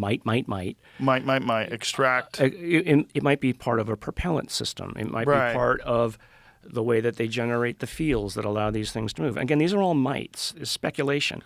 But it's like when you see something and do something that you don't understand what it is, you have to be fully open. For all I know, they're flushing the toilet, right? Oh, boy. Yeah, ooh. But they got metal poop. But I have the original Polaroids from the police department of it. So it was real. And people have said, oh, it was thermite. Well, if it were thermite, there'd be aluminum oxide. Thermite meaning that's how it was melted down? That's how it was melted down, and it's just some kids playing around, et cetera, and it was a big joke. Wacky kids with their thermite. With their thermite, But it turns out there's no aluminum hydroxide, or oxide, I should say, in the sample. I have the analysis. It's just not there. So it had to have been extreme heat. It had to have been extreme heat of some kind that would produce it, and whatever it was hovering for a moment, so it wasn't an airplane. And there was no helicopters, and at least no helicopters with flashing lights. And, there's been huge chunks of it still exist. And the amount of this stuff, the kind of cauldron that would have to exist in order to melt this would be immense. Was immense, yeah. So people back in the 70s already sort of made estimates of what was required. And people said, oh, it's a meteorite. Well, no, we basically showed mathematically how, first of all, meteorites make holes when they hit the ground. They don't melt when they hit the ground, and they make explosions. Are there similar instances of something along this line? Several. Really? That's what's so interesting, is that worldwide there are multiple reports of molten metals that get dropped off of these objects. And I have actually two other ones of a molten metal that was dropped off of one case in Australia and another in another area I'm not allowed to say, but it was one actually happened supposedly. I've got to find the guy again in Fresno. Maybe he's listening. That he said stuff dropped, and he has molten metal that landed in a puddle in the asphalt of his driveway, and he saw this object. So and he's just holding on to it. He's holding on to it. He reached out to me, and I it was still at a time when I was just kind of getting into this area, but there's many examples of this kind of thing. So, but interestingly, several of these other ones are just aluminum. The one that I have is iron or whatever. So what does that tell me? Does that tell me there's different kinds of ways of accomplishing the goal? But whatever it is, they're either throwing something overboard, or because they don't need it anymore, or because maybe it's getting in the way of something and it's time to get rid of it. Have you brought in anyone who's like a real expert in material sciences that would like theorize, like given an immense increase in technology and what potentially do you think this could be? The purpose of being on shows like this is to have experts maybe give me an idea, because the people I've been to at Stanford, the other professors, they're like, okay, yeah, I got to go. Yeah, it could be. it could actually be detrimental to your career. And Yeah. that's what's really weird about something when you're just talking about data, specifically in this case, an actual physical thing that anyone can measure. Right. And I've got plenty of it, and the original piece is like this big that the owner of it had brought to my lab just last summer again. It's like big as an iMac. Yeah, exactly. Oh, it's huge. Crazy. And so what is it? I would love for somebody to tell me that it's conventional and has a purely prosaic answer. Then I can go on to the next thing. The whole reason for getting the Atacama mummy off the table was not because I wanted to annoy anybody. It was because it was spectacular. It's obviously something people would pay attention to. So if it's real, let's do it. If it's not, let's get it off the table, because it's usually the stuff that's hidden under the rubble that's the most interesting. My question about that mummy is not that it's an alien, but if it does register as human in the DNA, is it potentially a different kind of human than us? Well, certainly we brought in an expert in South American indigenous people genetics, and the analysis showed that the standard genetic mutations that are found in different racial groups around the world matched exactly the Atacama region of Chile. So her parents, her relatives were clearly Chilean. So yeah, I mean that's really all you can say. If someone wants to say that she's an alien, well, that's fine. I'm convinced of what she is and that she deserves a proper burial. And so it's just a genetic anomaly. Just a genetic anomaly. I do know that you've paid attention to the tridactyl mummies. Yeah. What is your take on that? So, I think people have conflated a lot of the different mummies that are out there, first of all. There's like good point. 60 of them or something. And probably a fair number of them, I wouldn't necessarily call them hoaxes. I would say that they are constructed. But they're old constructs, so maybe there's some sort of homage paid to the ancestors or something like that, whatever they are. So there are some ones that you clearly look at, you go, oh, come on. Right. That never lived. Then there's the fetal position Then there's the fetal position ones, the big ones. Yeah. And I was at the beginning, I'm always open to being wrong. I was at the beginning thinking, oh, well, because of the small ones, those are probably not real. But then the MRIs started coming out. Yeah. The full body MRIs and the ligature and the bone construction and the finger, and then perhaps most, I think, extraordinarily, the fingerprints on them being clearly not human. So it's interesting. But here's the problem, is that because there's so much circus around them, unfortunately created by people who want a circus because it sells their TV shows, no scientist of any merit would go near it. So I was approached many times to study them. And I said, I'll do it on one condition.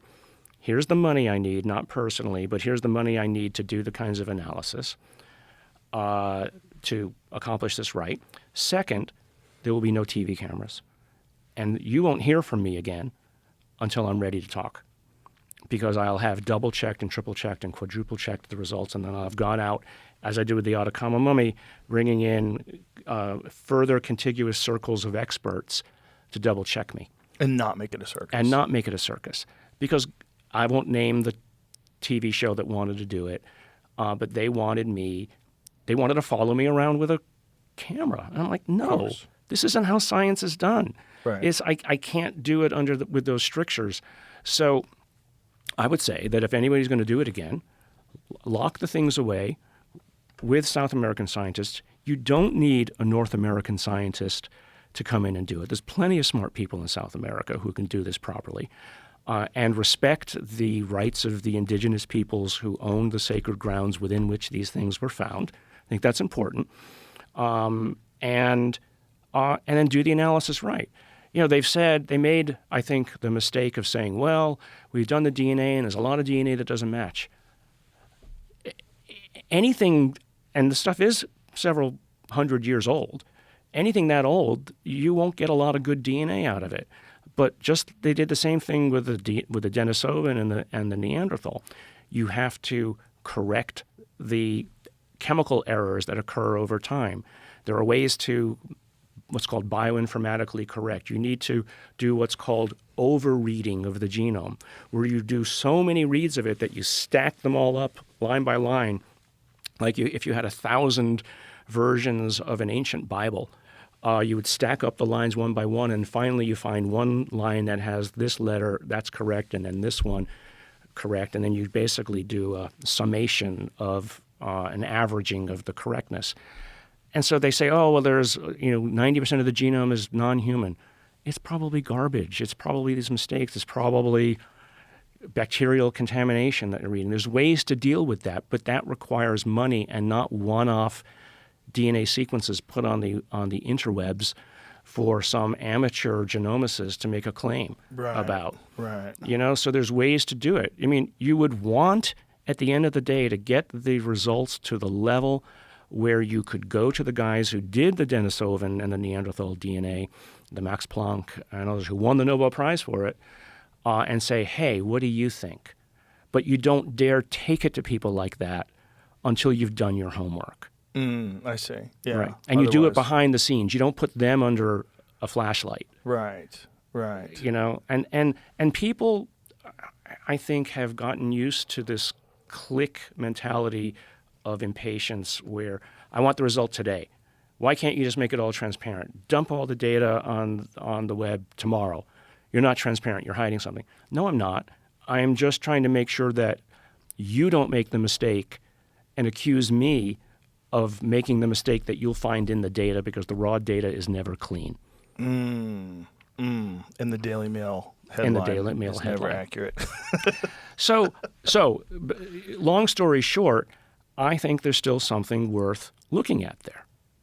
Well, the scans are fascinating, right? Yeah, the scans are the most interesting to me. Have you seen the Jesse Michaels, the newest video? Yeah, Jesse's a good friend. He's great. I love that guy. And the episode that he did is fantastic. And when you see the scans and they go over the bone structure of the thing and you look at it, you're like, God, that looks real. Yeah. If that's a hoax from 1,700 years ago or exactly, yeah, whoever, if the carbon isotope dating that they did on it is accurate. I've looked at that data. It looks good. Okay. So then it is that old. Fuck you then. Yeah. Because there's no way someone back then could fake that. And somebody asked me the other day, they said, well, could you have a single mutation or a set of, I said, no. I mean, because you don't get one mutation that does all that. Right. Evolution works step by step, that this does this, but it has a mistake, but it's corrected by this mutation over here in evolution, which is corrected by this. And so the genome fluctuates over time, compensating for the errors that would otherwise have killed you. Also, one of them is pregnant. That's fast. Yeah, I know. Okay, so it's a 3-foot pregnant thing that doesn't look remotely human being. Yeah. So the jury is still out. Right.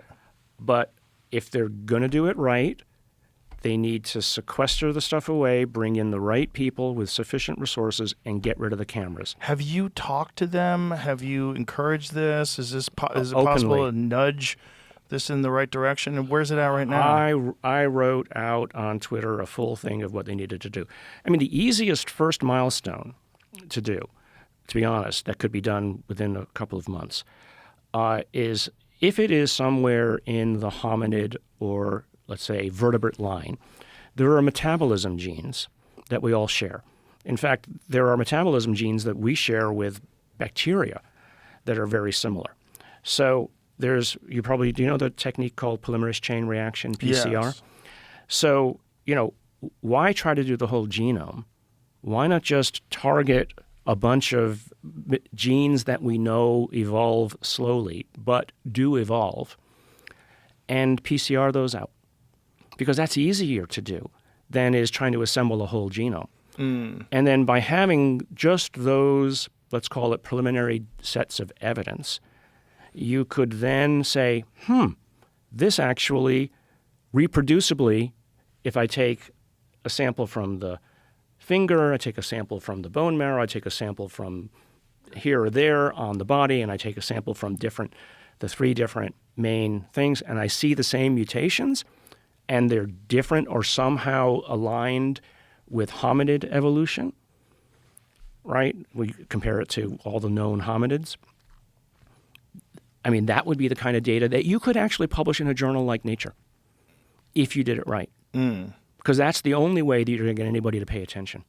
There's also the bizarre anecdotal nature of some of the artwork.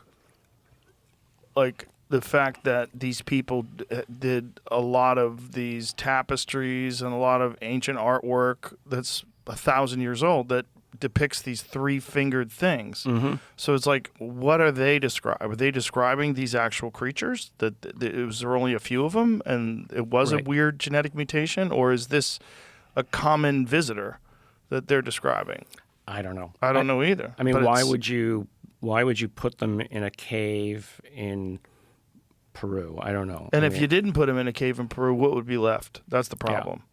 The problem is it's really hard to make a fossil. It's really hard to find bones. You know, think about all the people that died. Right. And we don't find that many bones, relatively speaking, in comparison to the fucking billions of people that died. Right. It's not like we're tripping over human bones every day. Right. Except in mass graves. Yeah. Right. That's really And even in mass graves, given enough time, they will deteriorate. Like mass graves from 1,000, 1,700 years ago, or whatever these things are. So, I find them interesting, and I hope that behind the scenes there are people who are taking a more methodical approach to this, who I think should remain stealthed until they have the data to the point where it is publishable. They can publish, yeah. Publishing a white paper or putting something out on the internet is not the same as putting out data that has all of the instruments that you used, the methods that you used, et cetera. The reason you want papers, frankly, when you publish them, to be almost boring and so thick with detail that no pseudo-skeptic would dare approach it because they're just not smart enough. But if you put out these snippets that don't have sufficient background, they can be picked apart by anybody. Right? But that's why peer review is so important. And people mistake peer review as trying to get the reviewers to agree with your conclusions. No, the main purpose of peer review is actually to make sure that the methods that you used are sufficiently detailed and are correct enough to the extent you came to any conclusions, they match the methods that you used. And when you think about these potential, whatever they are, whatever these creatures are, if we did find out that they are some sort of a hominid, how much credence do you give to the theory that there's like the possibility that these UFOs, UAPs, whatever it is a break-off civilization from a very, very long time ago that's very different from us, just same way we're very different from chimpanzees, which we coexist with. Right. I have no problem conjecturing that.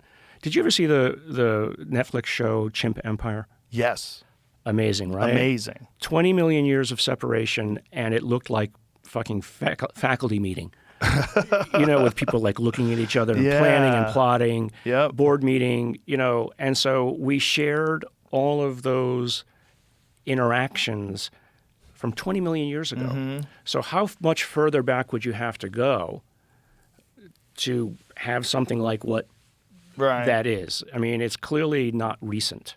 And also, if you think about what we are in comparison to chimps, we're so fragile, we're frail, we're easily injured, well, if you think of something that's far more technologically advanced than us, it would be even more frail.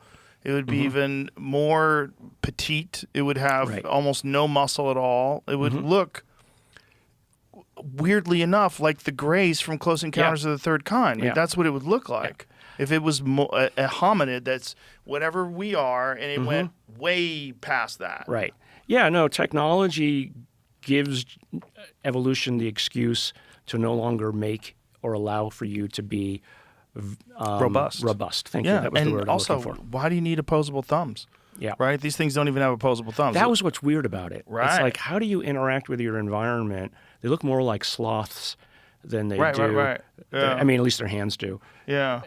And I don't know. I find it. Well, if everything's done with AI and automation Mm-hmm. and your interface is purely neurological, Mm-hmm. like so you have some sort of a human or a creature neuro interface with technology, and you just use fingers to like lay them on electronics so that you can sync up with it. Right. Yes. Yeah. Yeah. Why not? Why are you picking things up, bro? You don't have to pick things up anymore. Those go away just like, Can you imagine the scenario of, I mean, these things we know are, the bodies are real. What they are, we don't know. But can you imagine the scenario of what happened as they were being buried? What would they, could you like make a film of the ceremonial burial of these things? What led to their death? What led to their placement there? Or if they were constructed, which I have a hard time with given the MRIs that we've all seen, and et cetera, what led to it? And so that to me is as almost interesting as to whether or not they're real or not. right, like the ones that are clearly constructed, that's where it gets fascinating because like what were you trying to reproduce? Yes. And why are they so similar to the ones that look real? Yeah. Is it an homage Right. to the ancestors or to the Yeah. stories of the ancestors, et cetera? Yeah. Well, especially when you look at Peru. Like Peru is like, you've got the Nazca lines, Yeah. which are really weird. Right. You can only see them from the sky, and they're everywhere, and they're huge. And Yeah. these depictions of very strange things. I just ask my scientific colleagues to not suspend disbelief, but to open your minds as to the possibility of what these things might mean, and just try to explain them without dismissing them, because it's so easy. And politics, we see it every day. All you need to do is just give any answer, even if it's obviously flagrantly wrong, as a way to deflect. And so, you can either use that approach. You shouldn't use that approach ever as a scientist, deflect, which unfortunately is what someone like Neil deGrasse Tyson often does. Yeah. And as opposed to try to explain in a way that teaches your audience the right way to think. Yeah, well said. One of the things that Jacques Vallée highlighted is there's an alloy, another piece of metal, that they'd found that had layers like these at an atomic level. Yep. That if you wanted to make this alloy today, it would be almost impossible, and it would difficult. cost billions of dollars. So I worked with him on one of those pieces. I got the atomic imaging of some of that. And it's, I'm blanking on the event, but it was the Sirocco event. And where was that? In New Mexico. I'm going to get in trouble for not knowing exactly. But and we actually did a atomic layering using this device called atomic probe tomography, where you literally pick it apart atom by atom and get its 3D position. It's a 40-year-old technology, so it's nothing magic. And it would just be very difficult to make it, and certainly it would be not something that you would have dropped in the middle of the desert. Is it Socorro? In the middle of the desert, in the 1970s or whenever it was. I wouldn't say it's impossible to make, but why you would do it is another question. It's clearly evidence of technology and manufacture. And that's what interests me is, first of all, why would you do it? Why would you create something, for instance, with the silicon and the magnesium with the altered ratios? Not the where did it come from? So what is it evidence of? It's clearly evidence of technology. Was this technology available at the time this supposed crash happened? Which one? No. Not at the level of precision that was done, and a chunk of, and no, it just wasn't. It just wasn't. So if that's true, and if that's the chain of evidence is correct, and it really did come from that area, from that crash, That's not a human creation. Well, it wasn't a crash. It was an object that a policeman had seen with short beings outside of it. And when it took off and left, he went over and found this piece that I personally have it now. Huh. So, but, it's hard to say what's possible and what's not possible. So, there's plenty of military programs that make stuff that are way outside of mainstream capabilities right now. I mean, just look at the stealth bomber, Right. for instance, and the skin of the stealth bomber is just remarkable. Is it possible they were doing that in 1970? Maybe. Maybe. So that's why I always leave open the possibility that, which is why, I'm going to get back to this atomic imager thing that I'm making. It's like there's a level of evidence that I think can be produced with atomic imaging that goes beyond what it is we know anybody can make, right? So, and so that's my reason for wanting to do it, because, look, I can make money on it with looking at alloys and nanomaterials, et cetera, and that's going to be what the purpose of making the instrument will. That's how it will be a company, but it will have value elsewhere. So the reason that I got interested in it was, frankly, for looking at chromosomes, but then I realized, maybe it has interest, maybe it would be useful for these other things as well, which has kind of propelled my interest in it. Well, Jacques Vallée is such a valuable researcher because he's so logical about the way he handles things, and he doesn't jump to any conclusions. Yep. And his descriptions of these materials and the origin of these materials is really compelling, because it's just like, if that's not really possible to make in 1970, then someone help me out. Yeah. What is that? Yeah. And is it possible to make today? And how much would it cost? Right. And where would you do it? Well, that's why the magnesium ratio thing was, when I first estimated it, was like, this is millions and millions of dollars, and why would you leave it on a beach in the middle of Ubatuba, Brazil? Right. It just seems unlikely. Nothing's impossible. No. But unlikely. Well, then And then it's usually the chain of evidence. There's lots of materials that you might find that are unusual. And believe me, I get rocks sent to me at my lab in the mail that people say, "Oh, this is unusual." No, it's a rock. Sorry, it's a rock. But I have not yet been given anything which I could definitively say this is not something a human might have been able to make. It might be difficult, but not impossible yet. And so that's because the level of resolution required to claim something is impossible is something we actually don't even have yet.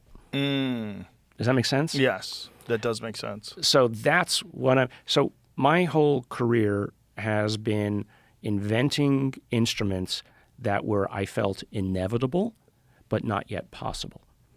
But I could see a path to making them, and so I said to most people, get out of my way, I'm going to do this, because I know once I've got it, it will become valuable to everybody, that's what made my career in immunology, making a succession of instruments like that, and then making them available to the community. So I think the next level is atomic, because we now know, you can pick up and look at any of the major physics journals today, everything is all about these weird exotic particles that exist in metamaterials down at the atomic level with vague and strange capabilities that will change their utility either as superconductors, room temperature, or different kinds of electronic components that might be better quantum computer circuits and qubits. It's all down at that level. But to do so requires a level of engineering that never mind reading what it is, putting it together in the first place is what's still required. And so if we don't know how to put it together in the first place, then reading it and knowing that it can exist and then associating it with a function is the value that I'm looking to bring. Well, this brings me to the idea of crash retrieval and the idea that these crash retrievals started a long time ago and that Roswell was just one of many. There's another one that was near Roswell that apparently was even more significant but didn't get in the newspaper. Trinity, are you talking about? There was the one that Jacques was involved with studying. I'm basing this off of Richard Dolan's book. Okay. But at the end of the day, the point being that if they did do that, if they really did back engineer something, and then they started these completely top secret scientific research projects where they were developing alloys that had never existed before with techniques that they had never really even considered because they got it all from some spaceship. Well, that's where it's really crazy if you don't disclose this information, because Right. you're basically putting a bottleneck on human evolution, human technological evolution, and our understanding of what's actually possible. Right. I agree. And, if you're going to excite the next generation of scientists in this country, and you're going to bring economic prosperity to this country, then we should, I wouldn't say democratize it and put it all out on the internet. I understand all the reasons why you might not need to, but you need to excite the populace. I mean, my laboratory at Stanford for probably the last 10 years is 90% foreigners. Not because I don't want to take more Americans, but because Americans just don't go into the sciences anymore. They don't study math. They aren't encouraged to approach this. So we're importing a lot of our scientists from overseas. Well, guess what?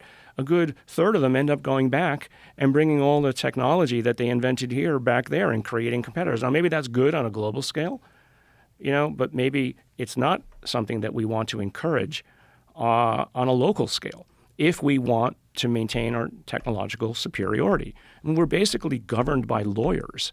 China is governed by engineers. When you see the results in their drone technology and electric cars and the things that are coming out of China recently. Their Politburo is almost entirely engineers and scientists. Oh, interesting. Yeah, there's a little article in the Atlantic recently about that's that. a giant advantage. Yeah. So people who are making these, we have lawyers looking for all the reasons why something should or shouldn't be done and the liabilities. They're looking at things as to what's possible. When you're looking at these UAP things that people bring you, what is there one that stands out as being the most compelling to you? One event? Well, both the Council Bluffs and the Ubatuba event are interesting to me. Because of the physical material? Because of the physical material itself. I mean, I'm, at the end of the day, a physicalist. I don't like all the anecdotes. 1,000 anecdotes make a good story, good campfire. I think there's statistical value in people seeing the same thing again and again, and there's a truth to it. But and I can believe everything I want to around that, and many of the statements that I'm purported to have said are around my beliefs, as opposed to when I put on my scientist hat and I try to convince another scientist, I can only provide this data and this evidence, and I don't have yet these materials. Now, maybe they exist. And maybe, people like David Grush will be able to pry them out of the clammy hands of those who want to keep it where it is. But give me one piece of that, and I will do wonders with it. Yeah. That's why I'm so excited about the UAP Disclosure Act if it ends up becoming law, because there will be this ability to start to maybe eke some of this out. And again, it's the reason why I think this commercial opportunity is the direction we want to go, where we have a sort of public-private partnership, is that the defense budget in and of itself is a zero-sum game. We're taking money from one program to give to another. Whether you're taking it from your taxes, you're taking it from veterans, insurance, et cetera, it's a zero-sum game. Whereas if you bring the investment community in, now you're bringing in people who are willing to take a chance and willing to take a risk, and you're not using the public's money anymore. And so, and that excites, me as the reason why I wanted to go back to Stanford is because the entrepreneurial environment there, and now which is actually almost homegrown here in Austin, is really what drives innovation. And so I want to excite that kind of community. And again, the sole Foundation is a place where we can bring people in, and we've got investors who show up now who are talking to people about their ideas and what would we do with this. And so it almost has now a self-propelling movement where I don't need to be standing on a wooden box somewhere in the middle of the park saying, look at this, look at this. People are just doing it now. There's now a whole, almost a cottage industry of small groups or formalized groups who are doing this independently now. So it's almost like it's inevitable. So Skywatcher, as an example, you probably know of the Skywatcher group. Yeah, I've heard of it. And Jake Didn't Barber. they just stop operations? Did something happen? No, it's strange because people said, "Oh, we stopped." No, actually, it had been determined from the beginning that we were going to go from January until July or August and collect data, and now we're in the what does the data mean phase, where we're literally going through the data, looking at the data files and trying to as I said before, we're filtering the data, we're looking for the obvious mistakes, et cetera. And so, no, they've not stopped. Yeah, there was something on Twitter about something about the equipment. I forget. No, so James Fowler, one of the guys who brought a lot of his equipment and technology to us, decided that he wanted to basically go off and work in a DoD capacity, as opposed to the research capacity. But he's still advising us. I was just on a Zoom call with him last week, going over the data files. So explain this Skywatcher thing to people, because it sounds insane. Well, the idea behind it was that there might be ways to send a signal and get things to show up. And James Fowler claimed that he had such a thing. I was at one of the events where something showed up. It was transient, momentary, but indisputable.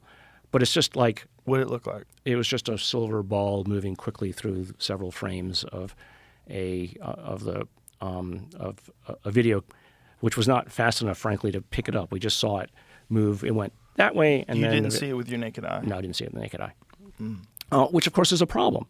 Do they sometimes see things with the naked eye? One guy did, yeah. One guy. Oh, I mean. So are these things variable in their appearance? I wish I had I don't have my phone here.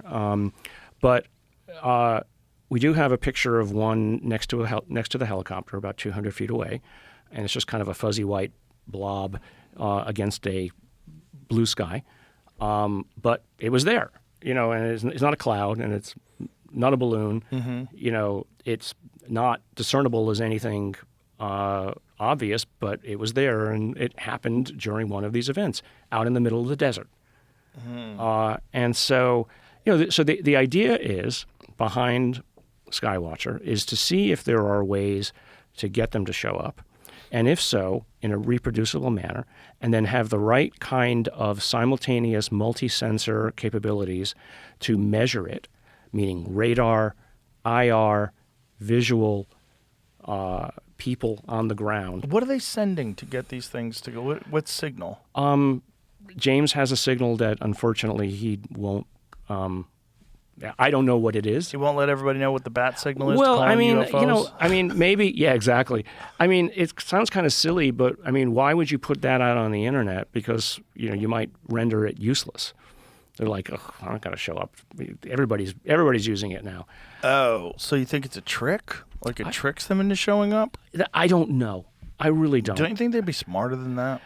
Well, that tells you something maybe about the level of smarts that might be incorporated into these, let's say, dumber machines.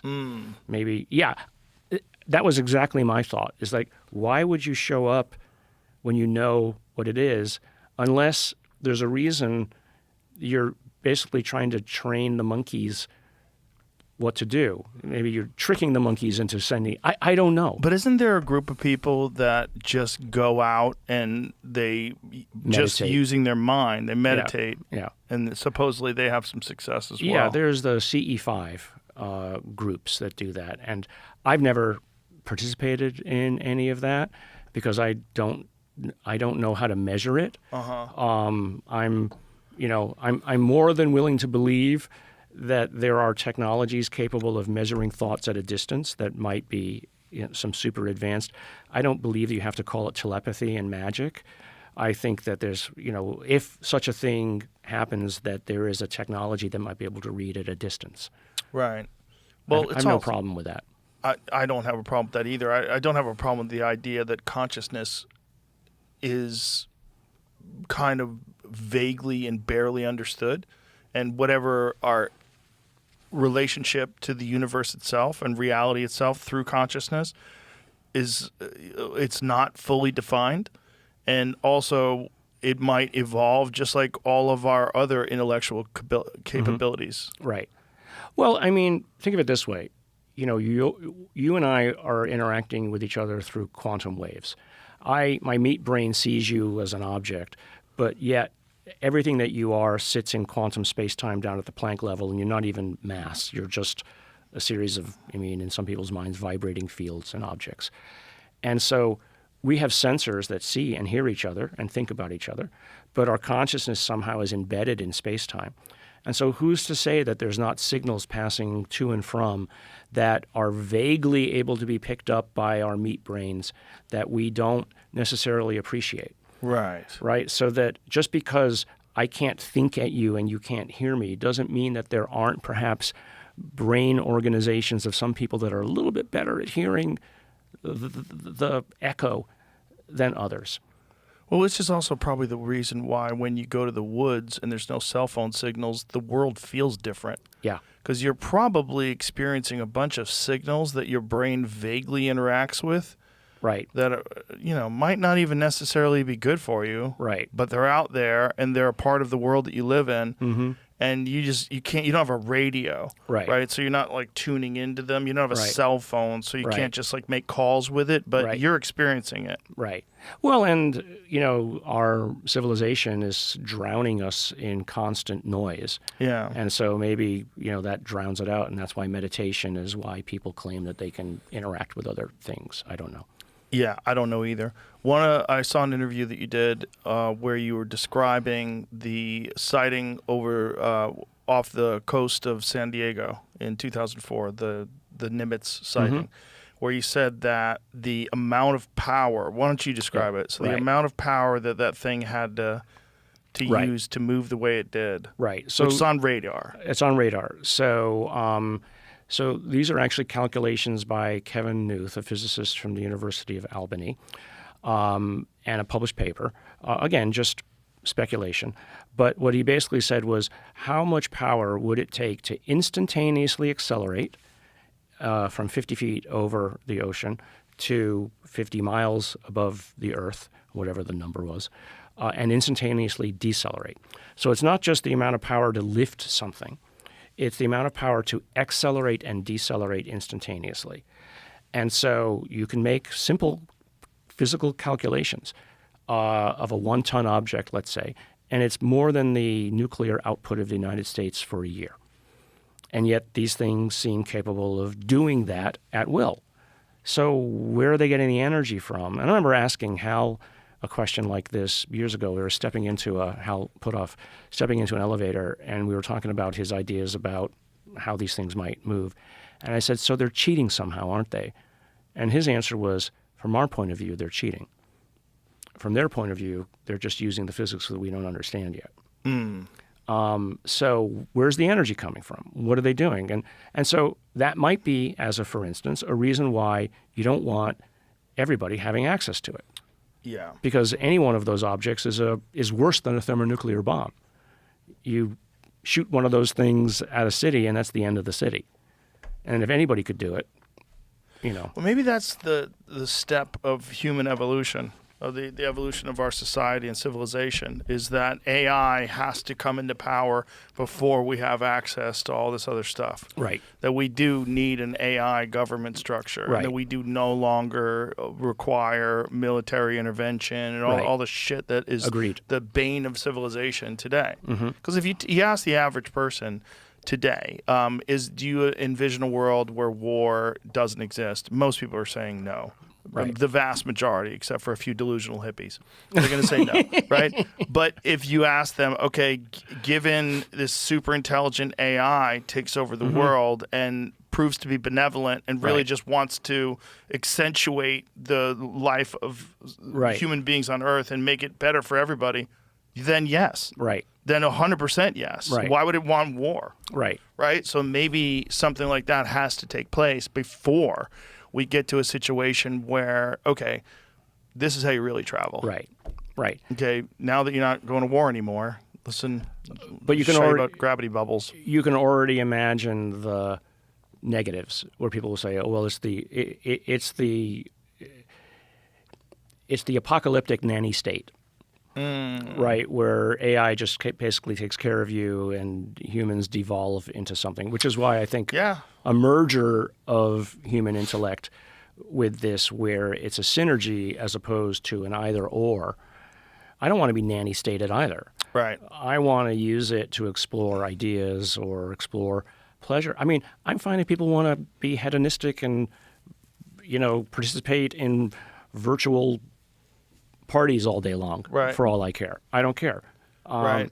But I think giving people the option to do whatever it is that they want to do, it's the most, it's the most liberal and conservative way of living, because you're allowed to do what you want to do. But we're not, because we're living at the behest of so many other strictures. Always. Right now. Yeah. Last question. What's your take on the Bob Lazar story? Elements of truth, with a healthy dose of misinformation that perhaps he was provided. I don't think that he's entirely lying. He seems to know enough about things that the average person wouldn't know. But, I've heard from Eric Davis and others saying, he's a this, he's a that. I don't know, because, it's like, that's why there are great people like Richard Dolan, who's a wonderful writer of the history of the area, or people like Robert Powell or Michael Swords, who write just the facts, not coming to too many conclusions. I don't live in that world. It's not my specialty. My specialty is working with data and analyzing things and bringing rigorous science to it so that I can convince another scientist what is right or what is wrong. Because I won't be happy. I mean, I'm pretty sure of what I know, but I want to validate that to my colleagues, if only to be able to say, I told you so. Right? There's a little bit of human pettiness in there.